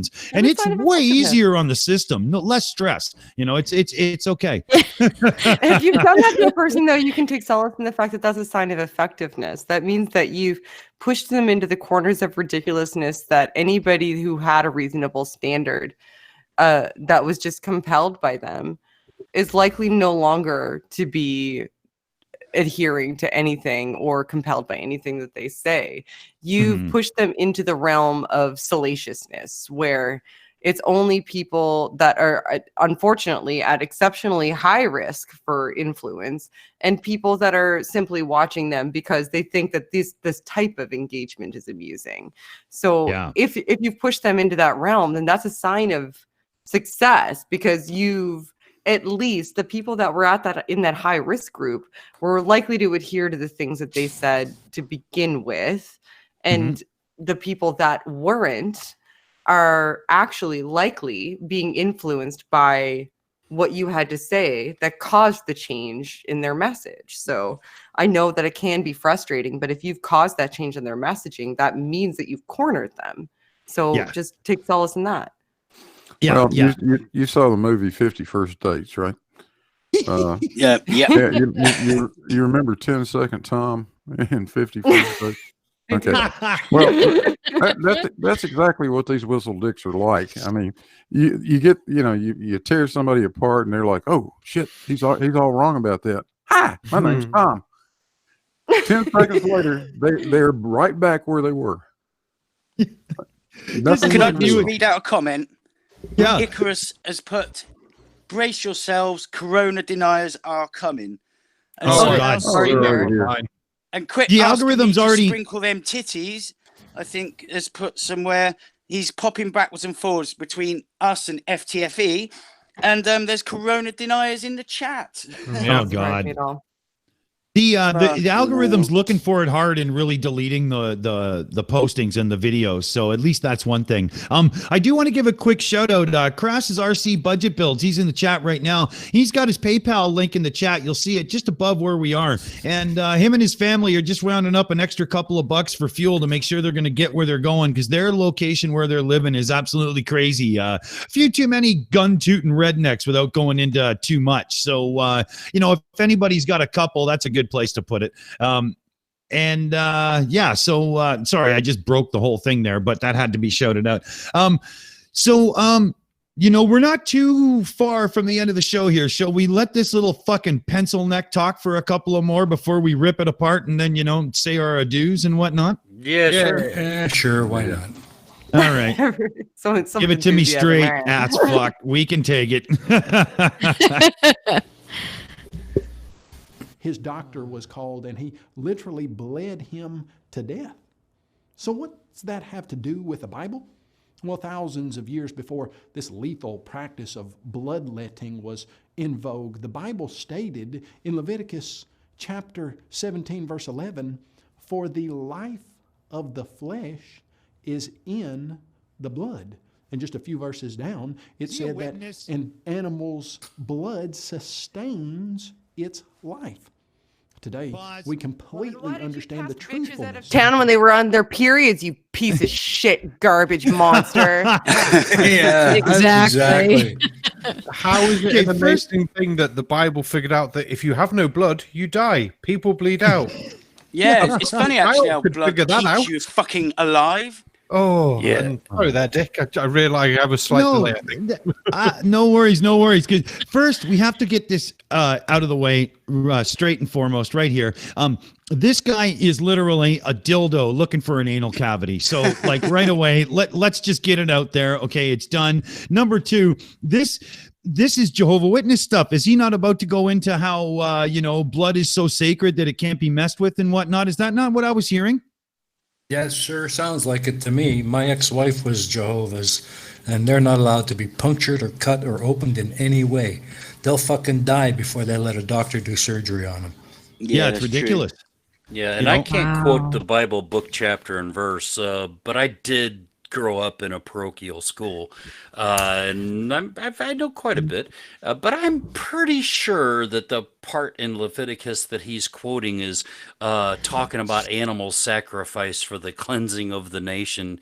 I don't have a Bible handy to look it up. If somebody does, it wouldn't hurt, because I think that's kind of what they're talking about. They're not actually talking about blood transfusions and that kind of shit.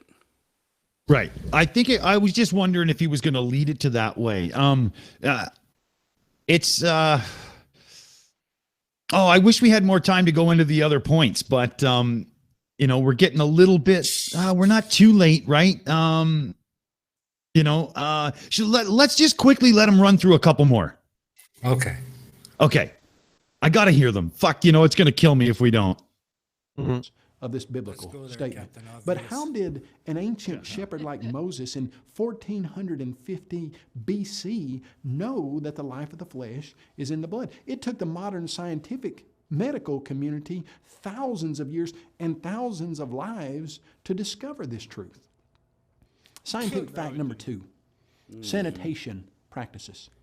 Some of the worst plagues in modern times have been caused by improper sanitation practices. In 1846, the city of London had a terrible cholera epidemic. 16,000 people had been killed. Well, why could the doctors of the day do nothing to combat this deadly disease? You see, the city of London had a serious problem with sewage.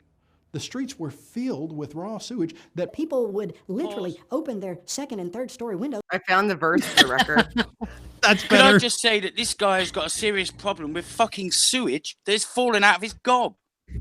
That's all. Isn't it, though? Who brought up the verse? Because I found it.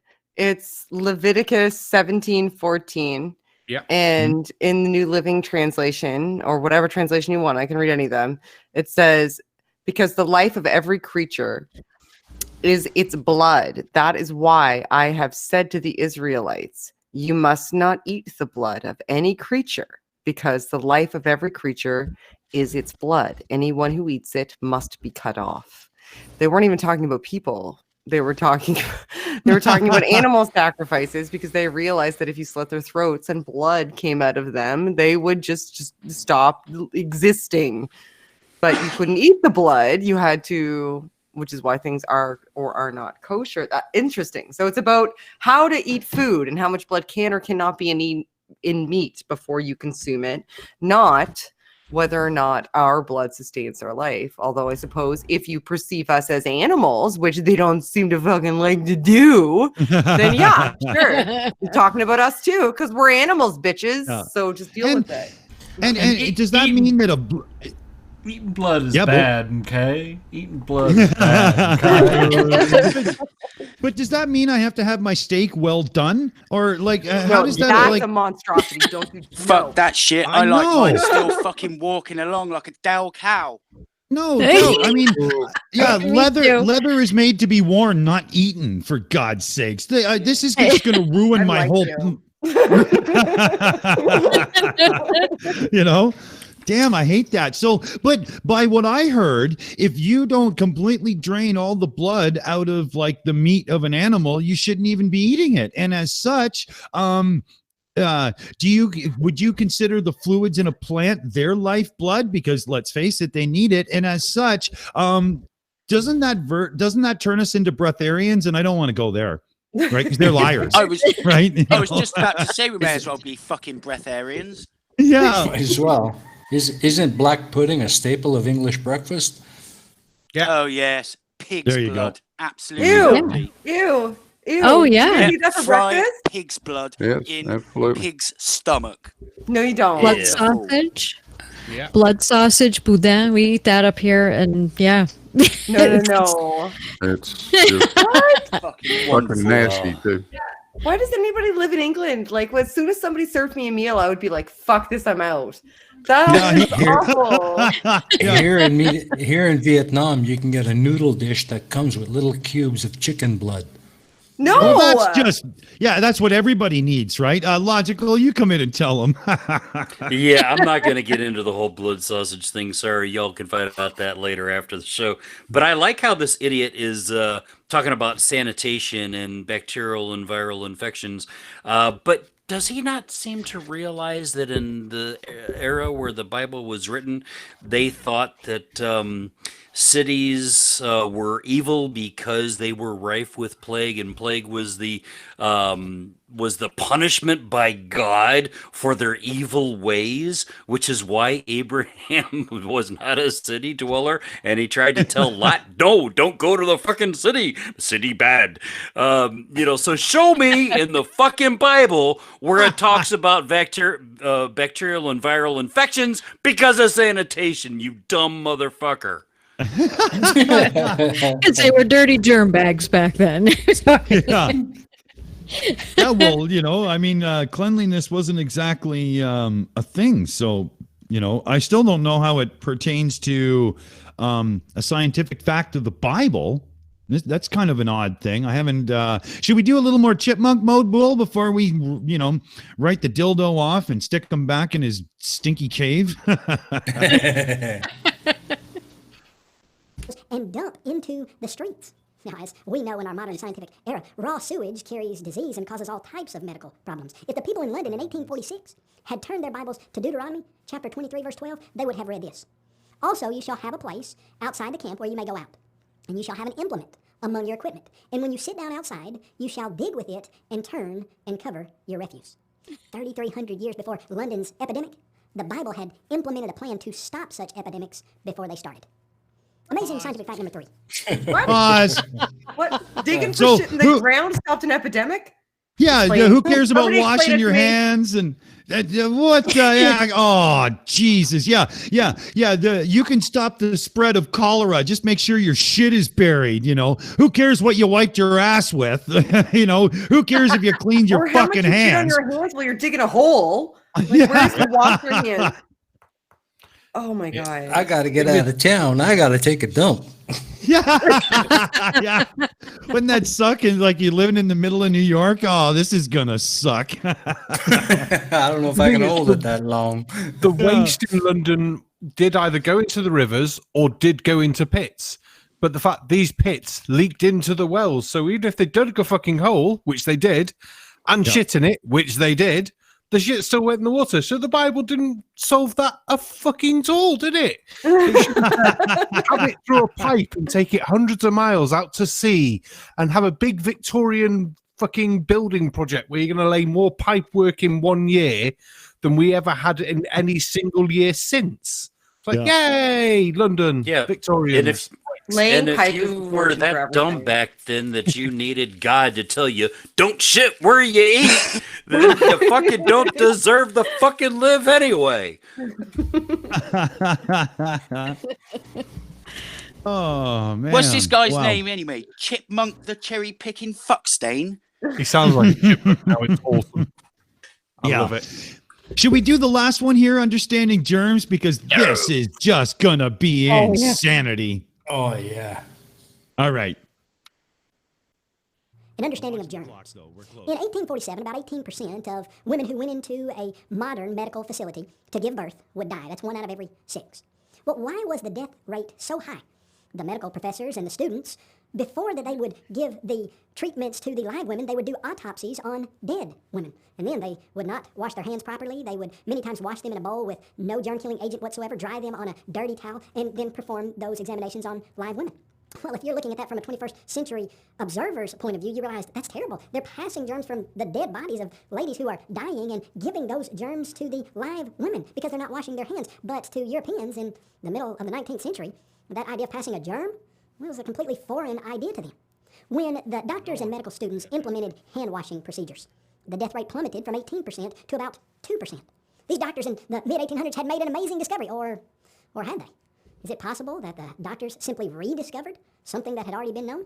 Well, almost 3,500 years before, the 1850s, the Bible stated, "He who touches the dead body of anyone shall be unclean 7 days.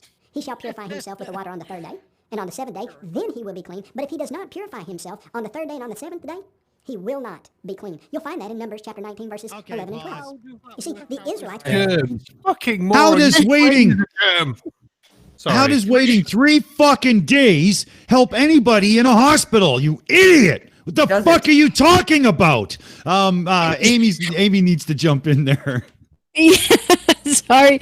We got a super chat from Godless Scummer. He gave us £5. He says, small donation to the Anti-Stupidity Fund. Have a feeling that in the coming months, the need to debunk morons is going to be greater than ever, with a sad face. And you're right. And thank you so much for your support, Godless Scummer. Good shout, Godless. You're not wrong there, buddy. You're not wrong at all. So, okay, who wants a piece of this fucking idiot? Come on. Did they have to rotate people through? Like, because if the guy couldn't touch anybody for 3 days, did they have to have other people on standby to rotate through? Can you imagine how many doctors you need? Like 6,000 per hospital? What the hell? Sorry, can't help you. I'm not on the 3rd day yet. So. Yeah. Just took a leak. I got 3 days off, man. Sorry. Vacation. Wow. Half the doctors can't touch you because they've just touched someone else. A third of them are outside digging a hole where they're shitting next to the people who are trying to get better and taking some fresh air.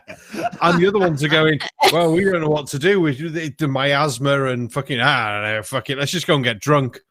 Yeah, well, no, and the other ones that still weren't in your percentage quota there are too busy getting stoned trying to find the secret of the universe because they discovered mushrooms.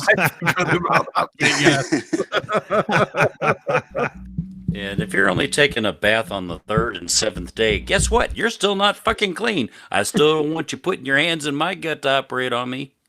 No They doubt. didn't really have soap either, did they? Not like we have today. No. You'll smell nice. You'll still be covered in germs and a bit shitty, but you'll smell better than you did. I don't know. that was Like pretty- he that was presenting it like he was sticking hands in somebody else's dead vagina and or uterus and then delivering babies, and that's why moms died. But if you had to wait days, then It wouldn't have helped. It would not have helped. Unless it happened to be that you were delivering a baby the exact moment after your 4th day hand washing cycle. Like lucky that bitch. I was just gonna say, isn't the timing of the birth kind of not up to anybody but nature? Also, like his little chart, like I'm pretty sure if you map where anticoagulants came in and an understanding of like how to appropriately do something like a C-section came in, how to deal with breech births came in. Like if you map those things along that chart, I'm pretty sure you'd see some correlations along that downward arrow where it goes with death trends. Before they were just like, well, you gave birth to a baby. Oh, you're still bleeding? I don't know. Well, we'll see what happens. And now we know that there's some interventions that we can do. Yeah, and people in biblical days were giving birth in frickin' stables, for Christ's sake. I mean, how sanitary was that? It's not like they can wait, you know. I mean, the baby doesn't come out and say, "Oh, what? I gotta wait 3 more days. I'm gonna go back in and binge watch South Park." See ya. Like a fucking lottery, innit? You know. My one quick question: am I gonna have my baby at the right time, or am I just gonna fucking croak like the other fucking 84 mums this week? Yeah, man. I mean, iPad U doesn't stand for uterus. Fuck. They don't have the toys. They come out when it's time. That's right. Say you don't want to be the doctor who starts work on a Monday. You're going to touch someone on Monday. Then on Wednesday, you're going to wash your hands. You're going to get to Sunday. You're not allowed to do anything on a Sunday, so you can't wash your hands. So they're going to kick you out the village. Well, you're fucked, don't you? So you've always got to start work on a Tuesday. It's like, no, I can't work Monday. I can't wash my hands on Sunday. I'm going to get thrown out or cut off or whatever. It's where we got the phrase "ready or not, here I come." Oh, man. Oh, that's crazy, guys. That's crazy. Well, this guy's gonged. We're just pushing, we're pushing on 2 hours now. We're kind of running it. So what do you say? Let's run around the table and get thoughts and wrap-ups on the absolute bullshit that we have seen tonight. I'm going to start right at the top here. Blue Marble Science, Big Blue. What do you think of these fucking idiots tonight, buddy? Oh, they are absolute total fucking idiots. But it's been so much fun listening to Shannon. She is one knowledgeable lady. I'll tell you what. Did you ever get the feeling? Did you ever get the feeling that the world is a black tuxedo and you're a pair of red tennis shoes? I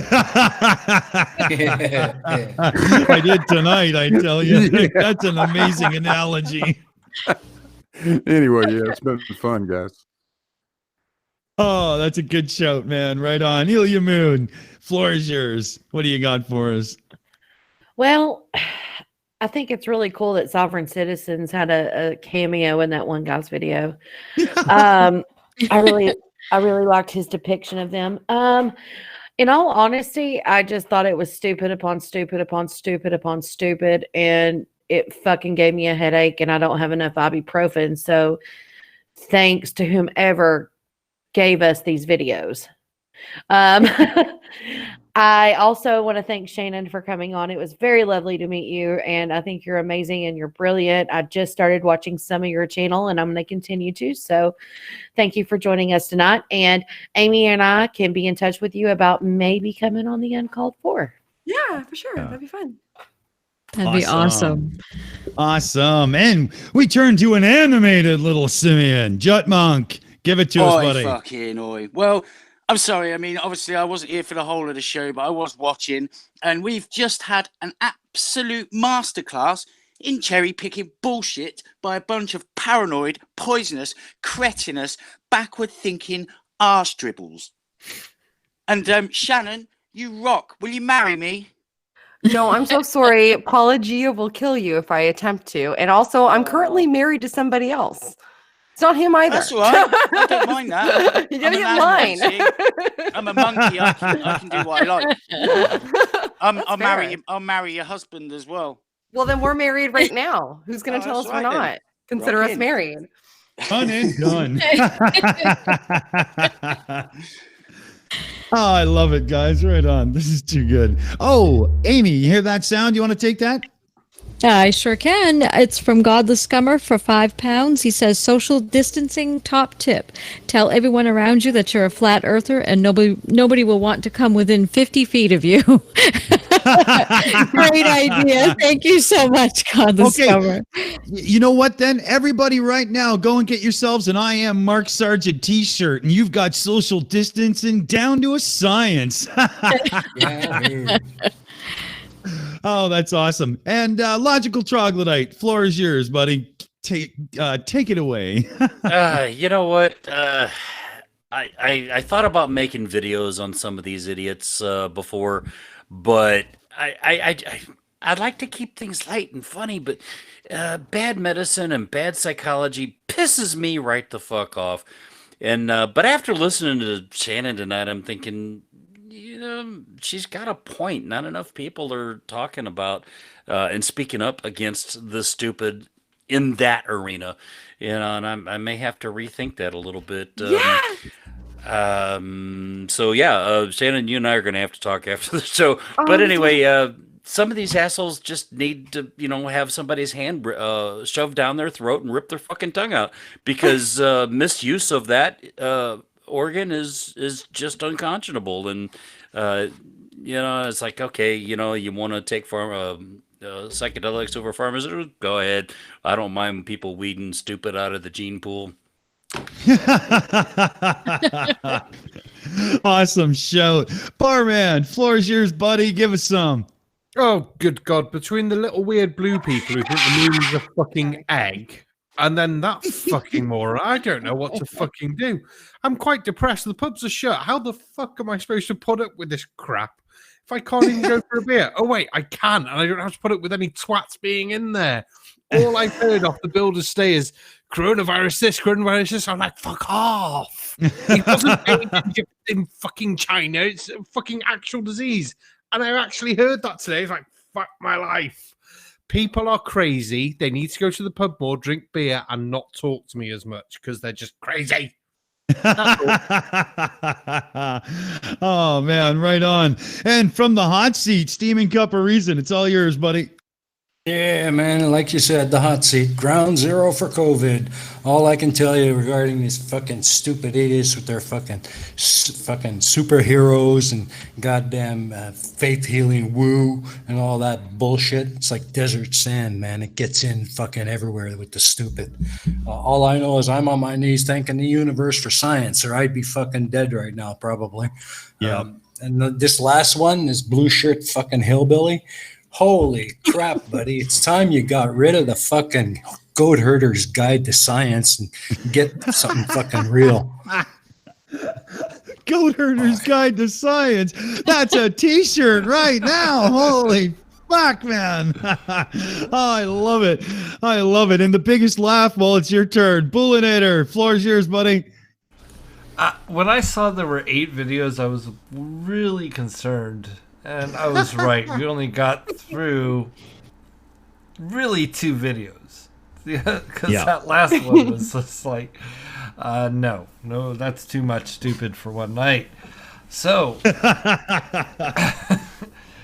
yeah.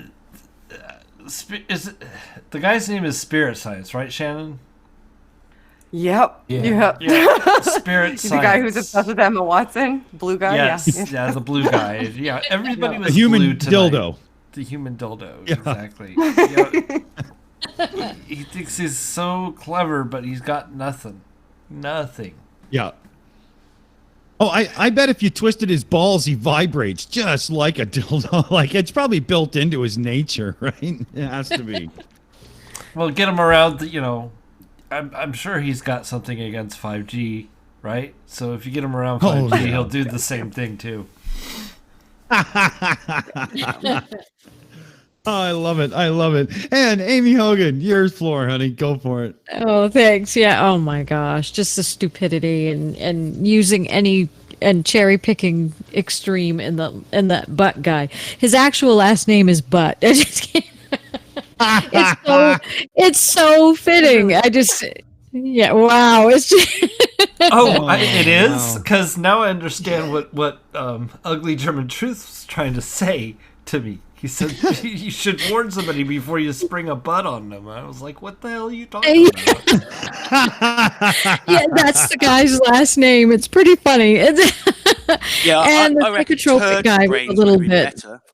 I think so too. And the psychotropic guy and the way he depicted, I was just so angry about the way he depicted the person in the wheelchair and everything, and that one made me angry too. So, yes, and also I want to thank you so much, Shannon, for coming on. This has been amazing. I've had such a great time. You are awesome. Thank you. No, I'm so happy to be here, and I'm sorry I never shut up, and I'm really like I feel bad because I never shut up. Oh, it was perfect. I mean, you fit in so well. It's amazing. I love it. Yeah. I mean, come on, it is a fucking chat show after all. You're meant to talk, lady. There's so many people here, and I like to be egalitarian, I've come to the realization that I feel like I talked more than anybody else because I never shut up. And I was trying to be cognizant of that. So I'm Canadian, so you need to let me have this. I'm sorry. That's funny. Yeah, we've got a few Canadians on the team, so they're quite used to it, myself included, right? But this has been an unbelievably fun night. Shannon, you were the most amazing guest. You fit in here so well. We're going to save some of these videos, and we're going to have you back real soon so we can finish this because, you know, that was awesome. What do you say, gang? Great show. Absolutely, Thank you so much. Absolutely, Yep, man. yep. Good. Bang. Thank you, Shannon. Thank you. Awesome. That was so great. Thank you so much. So everybody remember, pseudoscience nonsense is just like a fucking disease that can get under your skin, into your brain, and infect you in ways that you've never seen before.